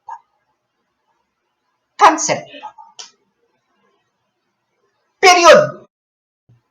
Yeah. And this concept now being translated, attributes of this concept of the first cause is based on the sciences. St. Thomas Aquinas said, you can see the universe, you can see the the the planets, the sun, the stars. They're so great, they're so big. If they are set into motion by the first cause, by the uncaused cause, then he must be very, very powerful, omnipotent, etc., super, and etc. So this concept of God must be superior, omnipotent, and very.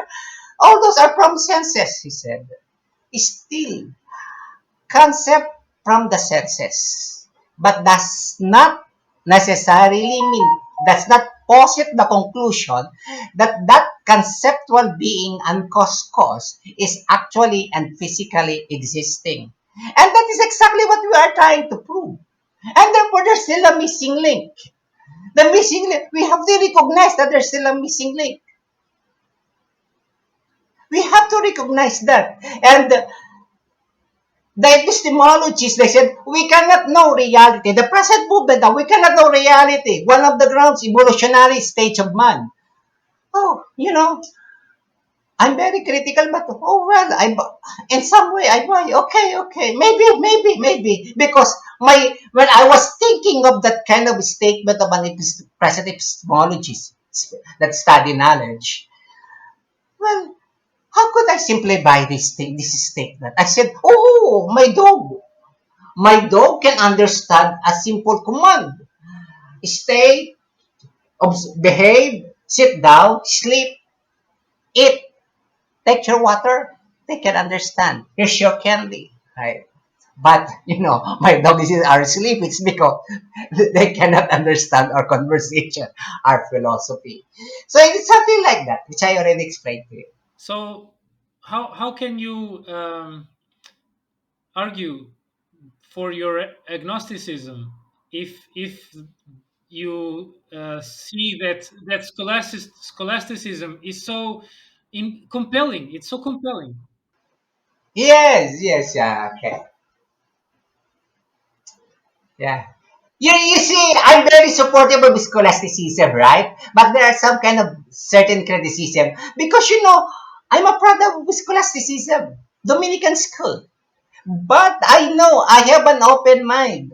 I am not someone that if you spoon me, I will eat that. No. Even when I was a child, I am a problem child because I have my own way of thinking. My mother said, you are the most problematic kid that I have. We're 10, but I am the most independent thinker.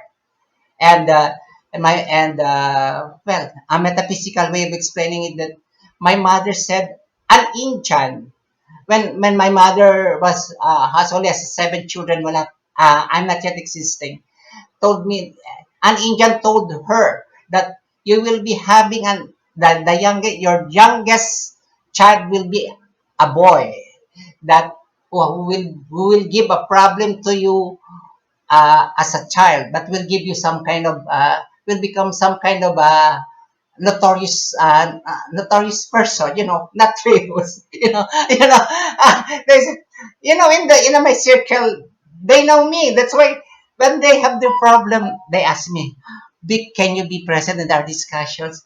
They will not proceed without me because I cut issues in a simplest term. How? Why? Because I have philosophical mind. Okay, that is the relevance. That's the importance of studying philosophy. That's why I admire you. You pose a lot of questions. That that seems to me you have a bachelor's degree in philosophy. You keep on reading. You keep on reading. You can more or less. What is our difference is that I have a formal studies and I have this holistic approach that I can right away block. I can simplify everything. But you have particulars. I'm not well read about the Aurelius of Stoicism. I admit to you, I do not read that because when you have a bachelor's degree in philosophy, you study ancient philosophy up to Saint Thomas Aquinas, up to Aristotle only. Then right away you proceed to scholastic philosophy. We don't touch Roman Empire's philosophers like Aurelius. And then I engage in philosophy. I teach. So I follow up the syllabus, something like that. Yeah, I was the creator of my syllabus basically, because I was aiming at a certain benefit for me. I wanted to study philosophies of life. I wanted to study philosophies that were thought about and developed by people who were concerned with how to live better, how to live well, how to become a better human being. That's why I studied Hellenistic philosophy so much. But then I started figuring out that they were heavily influenced by Eastern philosophies. I knew about Pyrrho's travels to northern India when Alexander of Macedon went there, invaded basically. And I knew about very fuzzily, without any concrete details, that Pyrrho and his colleagues, philosophers who went there, they had dialogue with the gymnosophists, the naked sages, who we know little about, whether they were giants, Buddhists, or Hindu mystics. We do not know concretely who, what kind of thinkers, what kind of sages they were, but there were access doors, entry points for the Eastern traditions, Eastern doctrines to influence Hellenistic thinkers. And it is no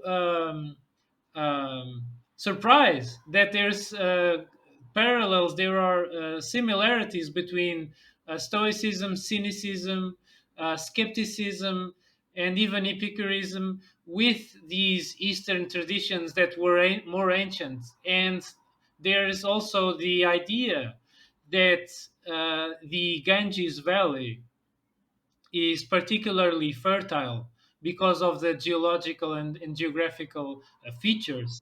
The rains, the rain period, the monsoons would increase the fertility of the Ganges plain extraordinarily.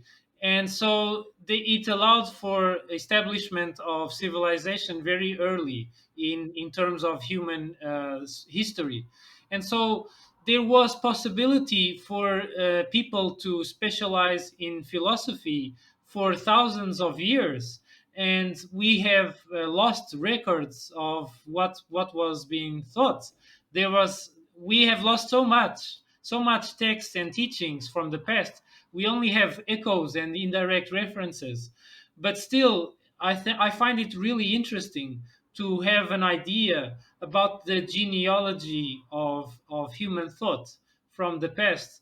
And it seems that there is a vector of influence from the east to the west, to from India and China to Persia, and then to Greece, Egypt, and Rome.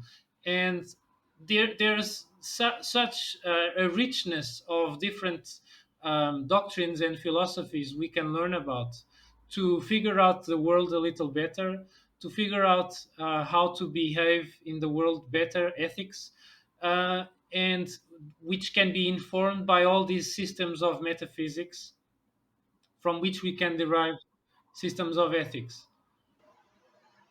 China somehow, if there's this saying that philosophical thought does not exist in a vacuum. It is in accordance with the present situation that they are in. So the Greeks, for example, become cosmological for studying of the universe because they tend to what? Where am I? Why I am here? Full of islands, full of water. They ask like that, and so they end up as a scientist and they study the cosmology of the universe. Then we have this civilization of sciences, scientific knowledge investigations. The Indian were secluded. The Indian and the Chinese were secluded by Kathmandu Island, by the Mount Everest, right? Now, the Indians become speculative because of Mount Everest, Kathmandu. They try to relate themselves, the relations to the nature, to mountains. So they become speculative, they become religious. So we come up with Hinduism, Buddhism, like that. And strictly speaking, they are philosophies because it talks about life, it talks about mastery of oneself, something like that, right?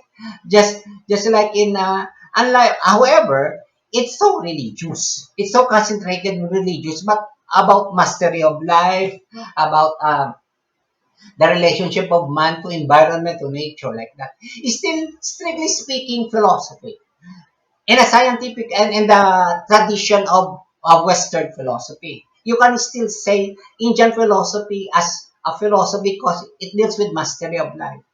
But China somehow do not have such kind of tradition because their problem is different. Political is their problem. Political stability. The state of zoo and the state of we and etc. We're fighting to one another for survival. So philosophers, yeah. So there are warring states, right?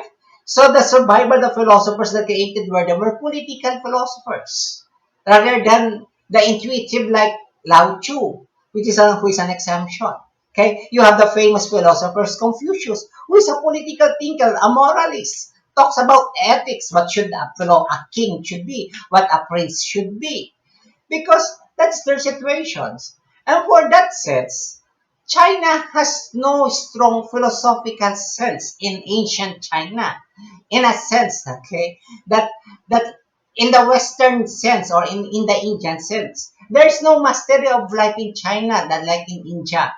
And like in Western, there's a portion of philosophy of Western philosophy that talks about mastery of life, and that is Socrates, right?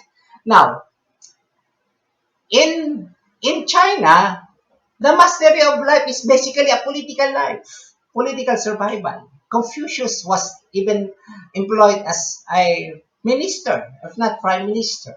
Yeah, he passed. He became a public administrator, and people say that during his time things were really working well. And now, you see, You know how influential, I'm citing this, telling to come up with this idea because this is really my point. And you see, China now is highly political, right? It's highly political because their history is political. Their philosophy is political philosophy. Now, India is highly religious because their philosophy is religious. Religious. Okay?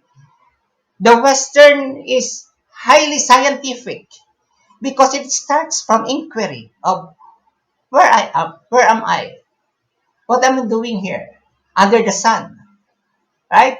What is this sun? What is this moon? They become scientists from the very start and until now. Can you see the influence of philosophy from the very start of civilization to present? And that's as simple as that.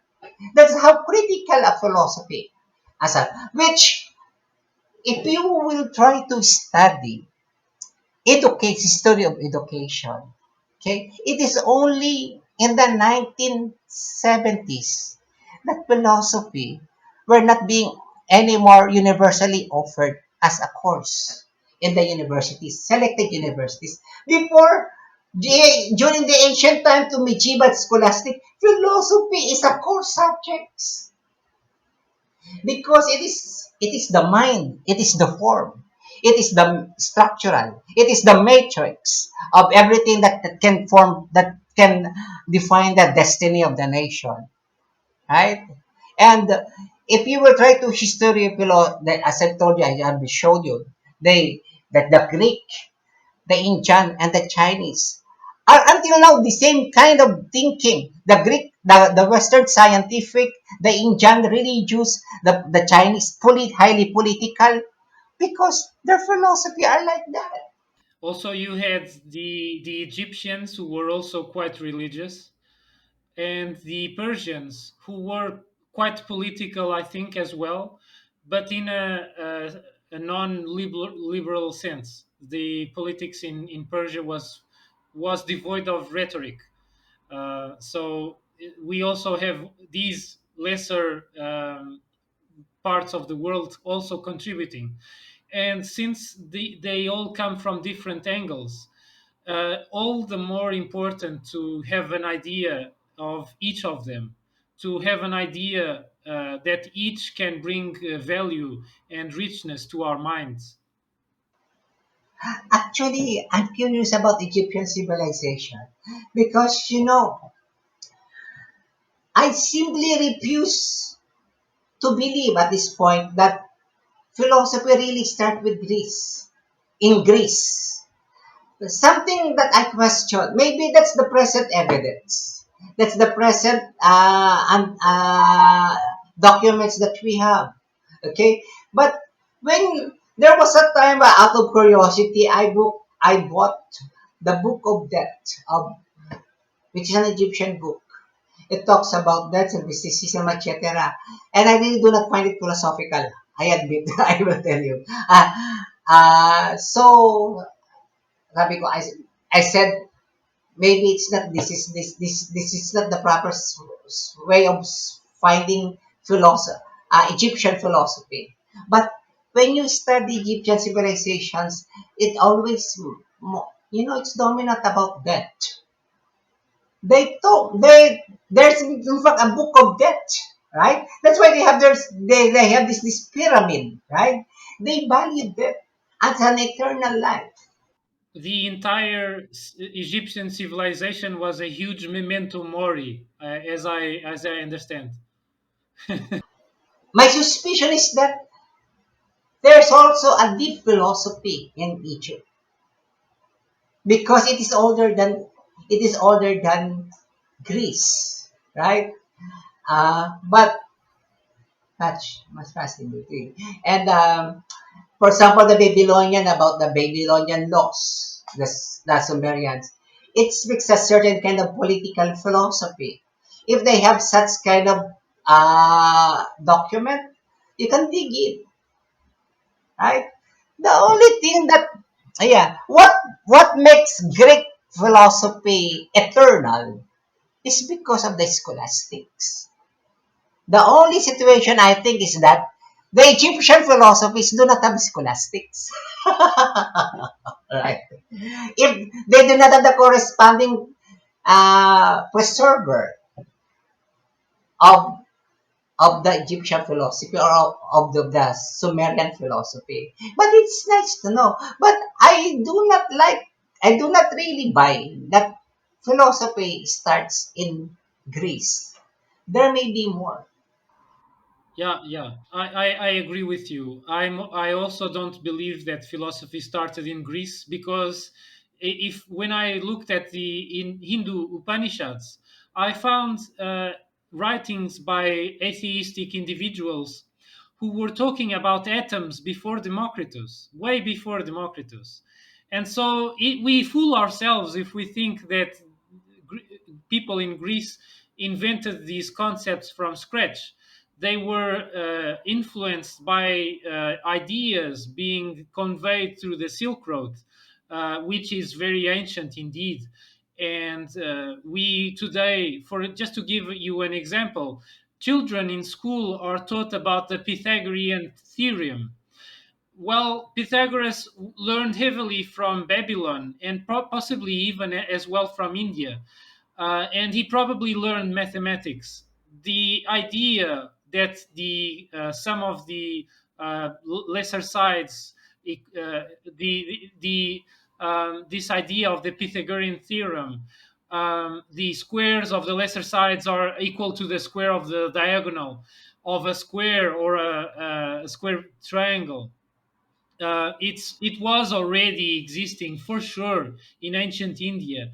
Uh, there are many scholars from India, some of which I've talked to. They are kind of frustrated that Western people think that Pythagoras came up with this theorem when and we teach it in school like it is, and for sure many other ideas like the atomic theory of Democritus, and we have these ideas much ancient in India and other places in the world.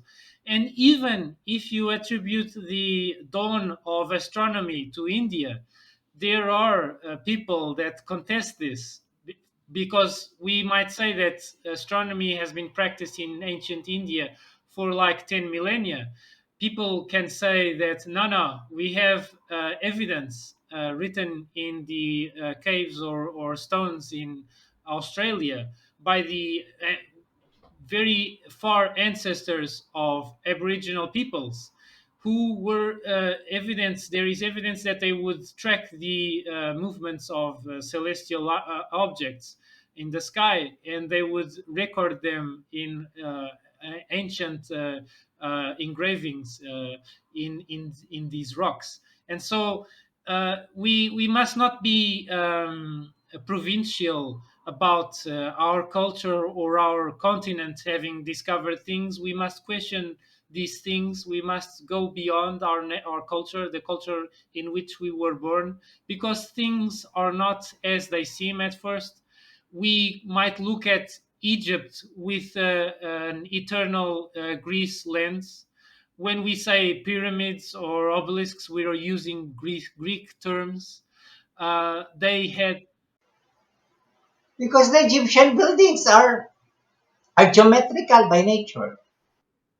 yeah, they they didn't call themselves Egypt. They called themselves the land of Kem, which means the dark land, the lands of the dark sands. And so we must be very cautious when we look back in time, because we will always have influences in the middle between us and the ancient culture that we are trying to learn from. We will have Greek culture putting themselves between us and the ancient Egyptians, and we must be aware of that. And also, when we try to study ancient Greece and ancient Rome, we have the medieval cultures as well, putting themselves between us and them. And so we must be skeptical and try to be aware of that. And so there is we have lost so much, so many texts. It is.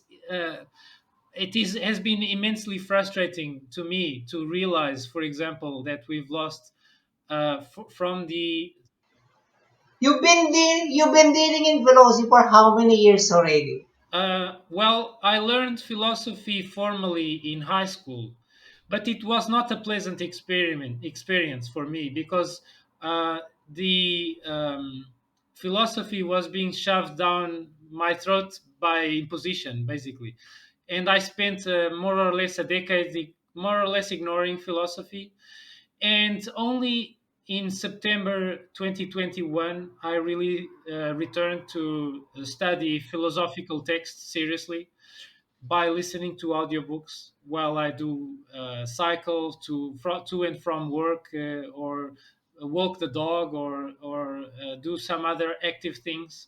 All those lectures about Egypt, those are lectures that were mentioned to us in class that already that already blurred in my mind that you are resurrecting it to me. Yeah, I'm trying to rescue ancient wisdom because I think we need wisdom today. We need wisdom nowadays.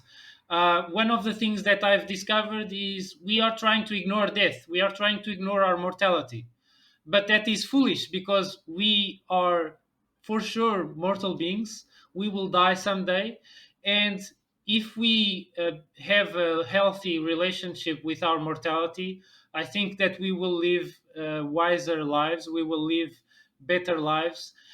We will open up the possibility for us to live by choosing what is appropriate over what just feels good, which is something that is being nailed, that is being hammered down through many generations, through these stories, like I've mentioned, from Nachiketas in the Upanishads, the Katha Upanishad, or the story of Hercules when he chooses virtue, arete, over vice, which is personified as Kakya, these two goddesses, and he chooses virtue, and he faces a grueling lifestyle, a difficult lifestyle, but a lifestyle that made him be remembered and made him uh, homaged as a god. He ascended to godhood by seeking a life of virtue instead of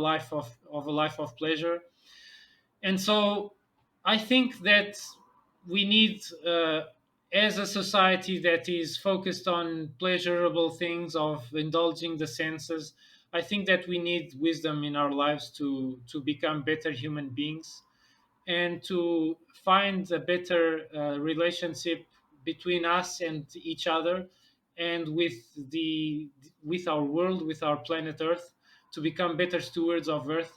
And so this is a huge task that even a single lifetime like my own will be insufficient. And so me and others who take upon this idea of seeking and rescuing ancient wisdom, I think it is a worthwhile endeavor that will give, it will yield results, it will yield return on investment on a massive scale that we cannot even fathom right. That's nice to know. You know, ah, you amaze me because the formal study of philosophy, and yet you have this kind of concrete grasp of philosophical thinking. Just go. I I think I only regret not having started sooner, basically, because the benefits are so huge. Yes, correct. That's the only thing that I regret, is not starting having started sooner. You know, I am a small person. I'm only 5'3" plus, I'm a small stature. But when I go out, I always project something as if I'm big because you know I'm confident. I know what I'm doing. You know why? Because I have a philosophical mind. I simplify things. I simplify things. Okay. as if in algebraic, simplify in terms. So like that. So, you know, yeah, yeah, you know, when we say philosophy, philo than wisdom, love of wisdom, okay? All these things, all the theoretical foundations of philosophy, of theoretical foundation of philosophies, meaning the teachings of the philosophers, you must know how to internalize it and to live it with your life, with your own lifestyle, with your own way of, with your own world or Weltanschauung. Okay, that meaning you cannot adapt Aristotelian philosophy in your life. You must know how to get something from it. And then from Sartre, from Kierkegaard, something like that, when you have this kind of approach, you will be a very confident man.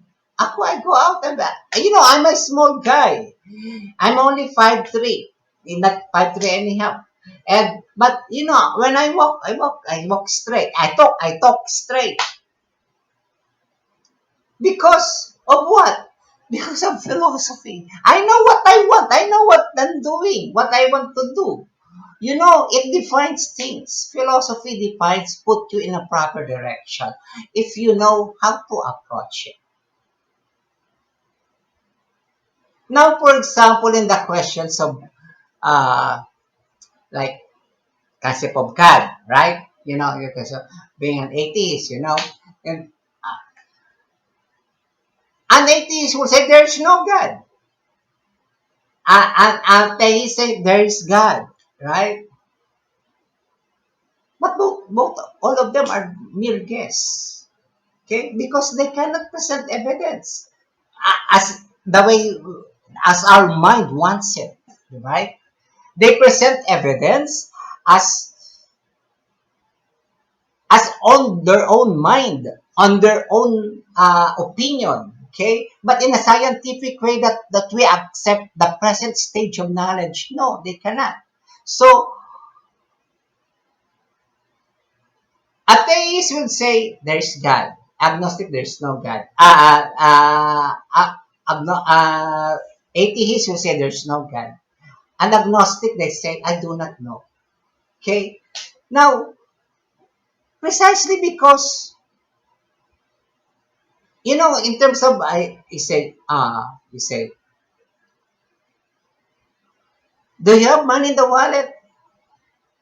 They said, yes, I have money. There's God. There's no money in the wallet. Uh, uh, Agnostic. Okay? Uh, so the agnostic, okay? No, pardon, I get my. When there's money in the wallet, there's stays, okay? Agnostic, there's no money. Now, agnostic will tell you, maybe I do not even have a wallet, you see? But he's open. Now, the difference between that, man at present is, I'm a believer of evolutionary concepts. Personally, I believe evolutionary concept that we can only understand in a certain level. Because why I believe evolutionary concept? Because man is defined basically even by the ancient time as a rational animal, ratio, step by step, right? Diba? So that's another term for evolutionary. Diba? Step by step, evolution, step by step. So, evolutionary concept of man now is that we are in a way of understanding it, but we cannot agnostic. We cannot say that there's God, there's no God. Okay? Uh, I may not even have a wallet, not even money, I even have a wallet. Okay? Now, that is an open receptacle. Okay? Meaning to say, you're just open. Okay? It doesn't close anything. Why? Because we are in evolutionary. We are moving. We do not know. Physically and mentally, we are evolving. And during the 19th centuries, the average lifespan is only 30, right? When you are 35, 36, you most likely die. So as a species, we're evolving, not now, 70s or 80s. Now, mentally also, that's it. Because if you will try to study the brain, they said the site of the mind, right? Which is now questionable because they said the mind is something in the field. Now, if you see the picture of Immanuel Kant, the father of modern philosophy, his head is big, projecting that a modern man, as they go travel to understand the mysteries of the world, their brain cells were getting enlarged, getting bigger and bigger and bigger. That's why our concept of UFO man is that they have a big head because they have this. They develop their brain so big by thinking and thinking and thinking, and that's why if you have they said that yep, I think this is very Spanish. They said you have a very big forehead, you are intelligent. All right. I I think that that's a Spanish attitude. Yeah. Now, yeah, like that. It's like that. Now, man evolves mentally and physically. Now, if man evolves at present, we are just like this.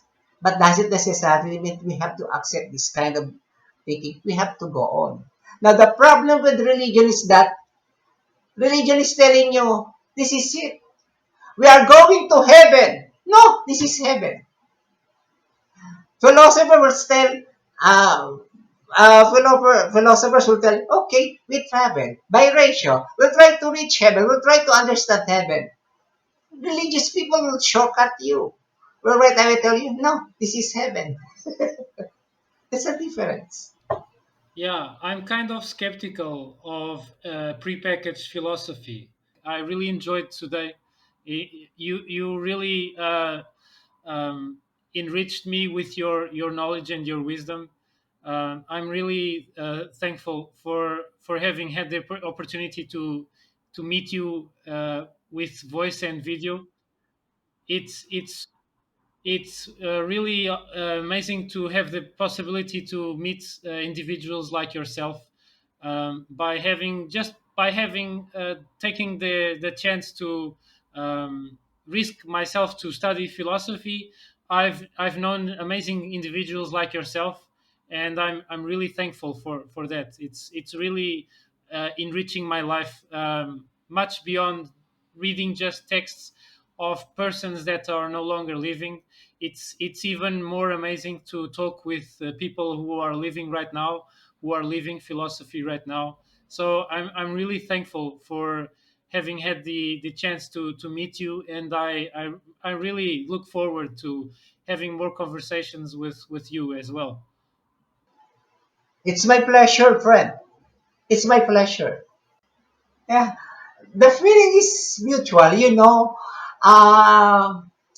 I stopped studying philosophy for almost already 2 decades because I was engaged in legal practice, legal consultancy. I work in the Supreme Court of the Philippines, and I use philosophy as a guide. I use philosophy as the foundation of analyzing the law. Now, philosophy is something that is in me. Why it's in me? It's not because I know the philosophies of Aristotle, the philosophies of St. Thomas Aquinas, of Sartre, of Kierkegaard, and Albert Camus, but because I utilize them to enrich my own existence, philosophizing these philosophies in my own way of and thinking in my own way of living, and that is philosophy. And that's the time that when you can adapt it into your own, localize it, verbalize it within your own, live it within your own, admit, uh, get Aristotelian Thomism, sort, etc., into your life and into your own, revise it according to your own needs. That is a living philosophy. And and in that sense, you are always sure of yourself. You are always, you can always say something that when you wake up in the morning, I know what to do because you have this philosophical mind. Now, I am Yeah. not saying I am that Superman. Actually, that's my problem. I always perceive to be myself as Superman, and my relatives also see me as a Superman. That's something that they can rely on. But that's actually my problem. Now, point is, at least when you wake up in the morning with the help of philosophical mind, you know what to do. There's a particular direction that you know what to do, that no one can tell you what to do because you know what to do. And that's the beauty of philosophy. And that's why I was amazed to know there are some people who are like you, are so engrossed in philosophy, and yet do not have a formal exposure to philosophy. And that's, for me, that's really amazing. You know. Yeah, this idea of philosophy being just something for academia, I think we need to disprove this idea by being excellence, by showing excellence in philosophy and way of life. By even if we come from modest backgrounds that have no formal education, I myself was fortunate of having natural philosophy as science and biochemistry, but there are many others who who have potential for wisdom, even if they come from humble backgrounds, humble origins. People might be farmers or manual laborers or artisans or whatnot, and there is potential for philosophical thinking no matter what they do. I'm reminded, for example, about the Stoic Cleanthes, who was a boxer who worked by night as a water carrier, watering gardens in Athens. And by day, he was writing philosophy, teaching philosophy, thinking about philosophy. And also later in Rome, Musonius Rufus would say that the ideal profession for a philosopher would be agriculture, because he would be in contact with nature, which is an object of philosophy, a muse of study of philosophy. And he would be keeping himself healthy, mind and body healthy, and keeping himself humble. And so uh, that means that we don't need to regard only people in an ivory tower as philosophers. People might be credentialed as philosophers, but I think that people who nurture a love for truth and wisdom and keep an inquiring mind, a curious mind, a skeptical mind, we may also regard these as philosophers, even maybe more so, because these people that pursue wisdom with an open mind, sufficiently open mind, these people are, I think, going to make waves in philosophy in the next stages. You know the difference between science and philosophy in our daily lives is that science, when you have scientific knowledge, you apply that in cooking. Yes, you can apply that in cooking. You can apply that whether you will go out or not because it's like that. So that is science, okay? Because it is knowledge that ought to be applied, right? How about philosophy? Philosophy is a point of view. It is not knowing Aristotle. It is not knowing St. Thomas Aquinas. It's not knowing Sartre. It's not knowing Albert Camus. It's not knowing about uh, John Locke, for instance. No, it is how you internalize the lessons of life in the past, particularly by the thinkers like the philosophers and the scientists, that you apply it to yourself. You internalize it. Okay, that is philosophy. That is why when you study priesthood or any kind of religion, You have to study philosophy because that's internalization. I can repeat, internalization of what you encounter, of the knowledge, of you acquired science, whatever kind of knowledge, scientific, whatever like that. You internalize it, then you practice it. That is your point of view. That is philosophy of life, Yeah, right? and when we internalize that place where that thing that we are internalizing to, isn't that our personal metaphysics? Yeah. Well, actually, internalizing means, for me, huh? When you're able to practice a certain principle. Now, you practice it means it starts with the mind first because you cannot do it without entering to your mind. So, when you do something, especially when unconscious, it means that you internalize that because somehow psychosomatic, your body move. Psychosomatic, so it's in the mind. There was an internalization. So, when you internalize philosophy, you tend first behavior of a person who internalized philosophy, not necessarily philosopher, because for me philosopher is heavy. It means that you're like in the level of Sartre, the level of Aristotle, of the level of St. Thomas Aquinas. When you have this philosophical leaning, then you may be a student of philosophy. Philosophy like mine, I consider myself as a philosophy student. Then you internalize it, then you practice it. And you can see a man who internalizes philosophy or a philosopher. They are very certain of what they will do. They are very certain of what they say. That's why in our family, I am the youngest. But when I say no, no, including my parents, because I am the one who's philosophizing. And later on, I'm already the one who's providing the finances. But even before, when I was just still a student, I have this kind of inclination to be some kind of, beyond. Yeah. Oh no, that's wrong. I said that's wrong. That's wrong. Now I go, and my parents really were amazed by some kind of the way I see things. That's why when I go college, I say, well, I was tantalized. I was amazed by philosophy. So I go philosophy. And then when I'm studying philosophy, there are professors who love me. And there are professors who hate me. Because I really, I really question. For example, in one class of mine, in the metaphysics class, our professor is trying to prove the existence of God through metaphysics. Hey, I don't buy. I'm trying to prove it through logic. I'm showing to you that the syllogism is wrong.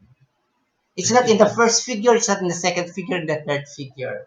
You see, something that when you internalize philosophy, it can be shown by your image, by your aura. You look at me the way I speak. There's a stress. There is the seed of philosophy is there. That's why when I argue, it's like that. That's why when friends are in problem, they want my perspective because I see it in the different way. In algebraic, I simplify things. Simplify in the simplest term. I do that because that's my guide in life. You have these situations, problems. I put in one sentence your problem. In law, I put that in issue. What is the legal issue? This is like this, whether or not you are happy in your relationship, in your marriage relationship. So I simplify everything, then you make a resolutions like that. That's very philosophical. If you have Yeah. that kind of mind, this is the way how you can see me, a person who has that kind of mind, who argue, who talk with preciseness, who is always some kind of quite sure. And you can see, and sometimes people will say, you're too braggart. But it's some kind of showing certainness about your position. Diba? Right? That's why I admire philosophy. You reminded me of a married couple from ancient Greece who were called to resolve disputes and problems.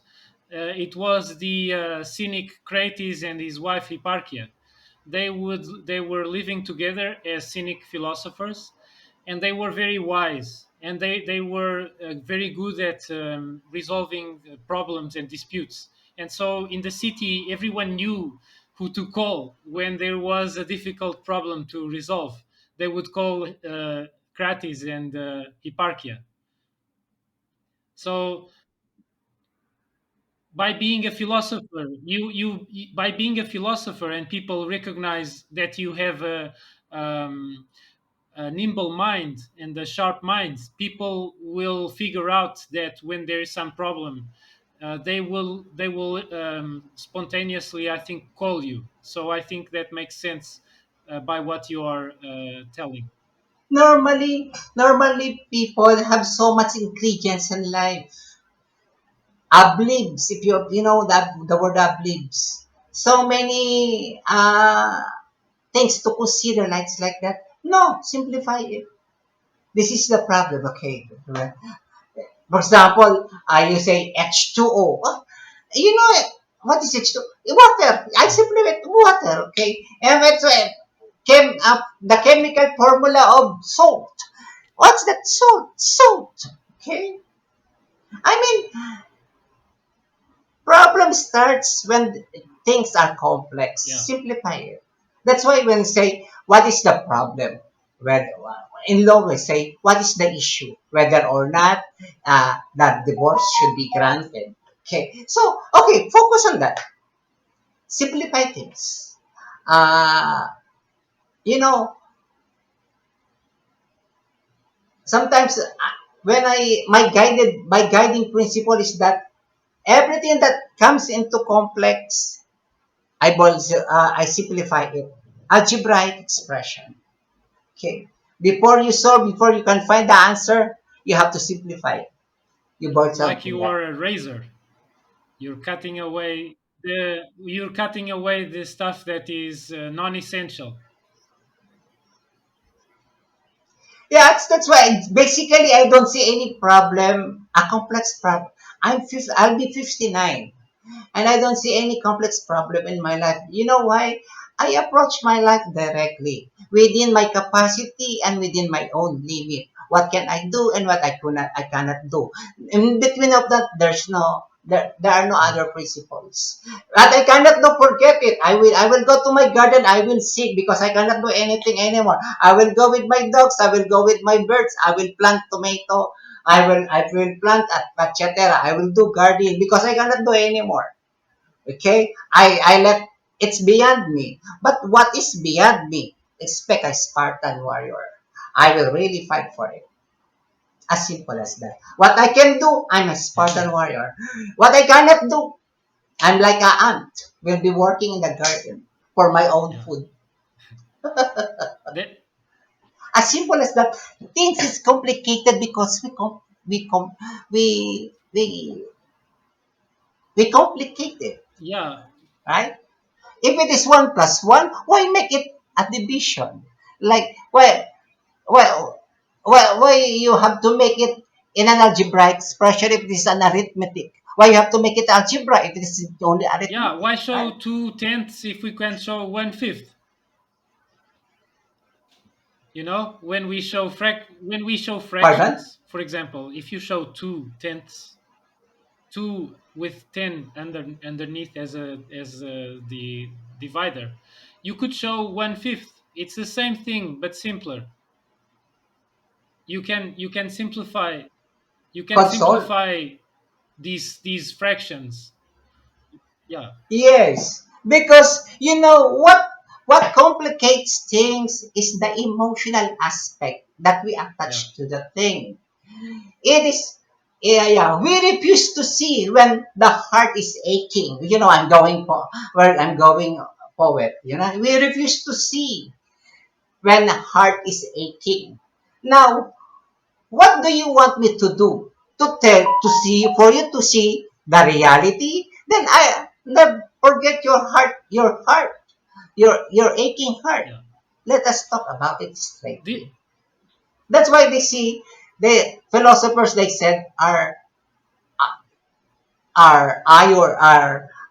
hard people. You see, I would say they're yeah. just logical. Logical, Something that you cannot do, give it to others. Something that you can do, give logically your best. Spartans or Stoics.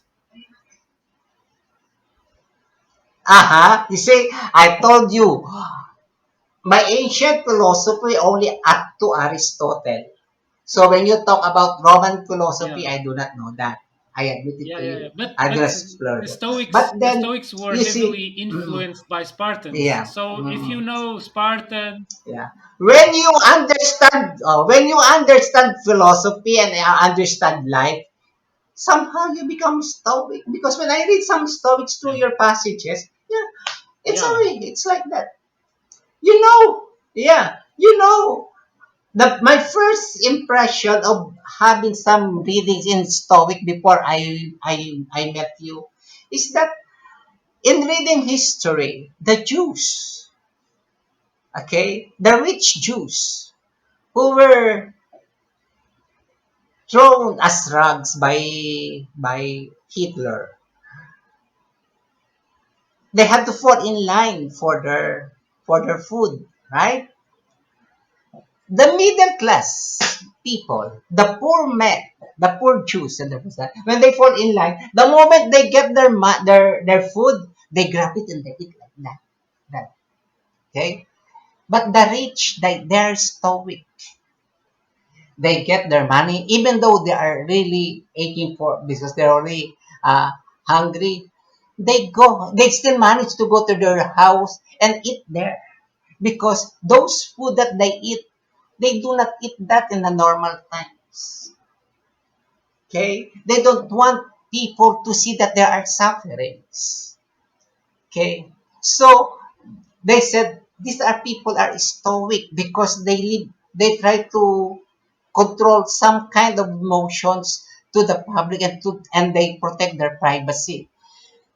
And that's the but that's the time that but it's historism and it's like that. Okay, so but then because of my academic discipline that my formal study in ancient philosophy ends with Aristotle and it stops there. Then until I encounter you.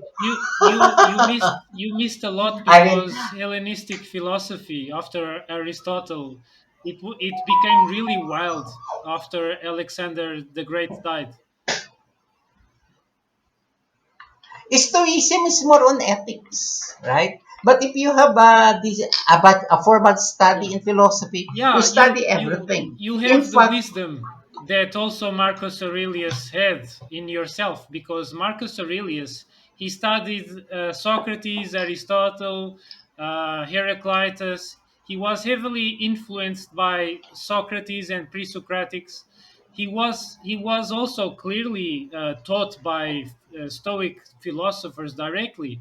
But as we've mentioned before, Stoicism is the product of Eastern influences by founded by mhm, a guy from Phoenicia, Zeno of Citium, and so there's a lot of because Eastern influences in Stoicism, and yeah, because of the Silk Road, because of the Silk Road, there was yeah, interaction between the Western world and the Asian world yeah, because of the Silk yeah, Road, the yeah, yeah, SILK.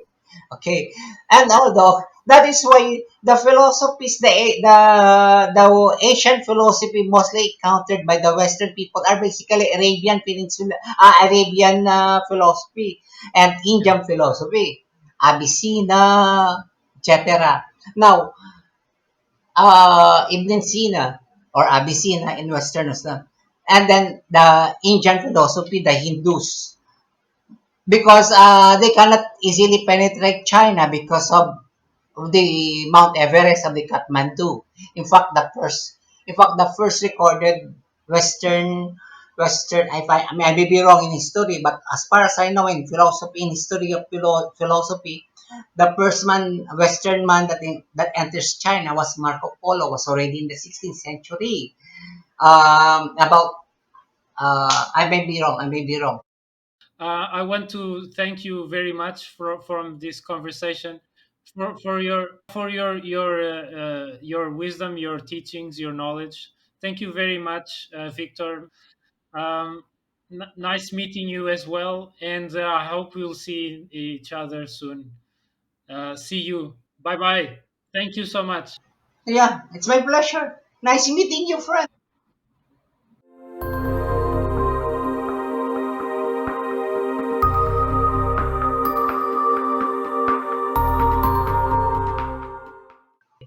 As a political philosophy professor, they asked me how we stop the war. Oh, that's very simple. Let those people, those leaders who says that the Philippines must be engaged in war, be the frontmen. Let them handle the grenade, the armalites, and the nuclear weapons. Let them manage it. Let us see if there will be war. You don't have to know all these philosophies. Metaphysics is the queen of philosophy. So it is the philosophy of philosophies. Sometimes they call me Meneses. Because I look Meneses.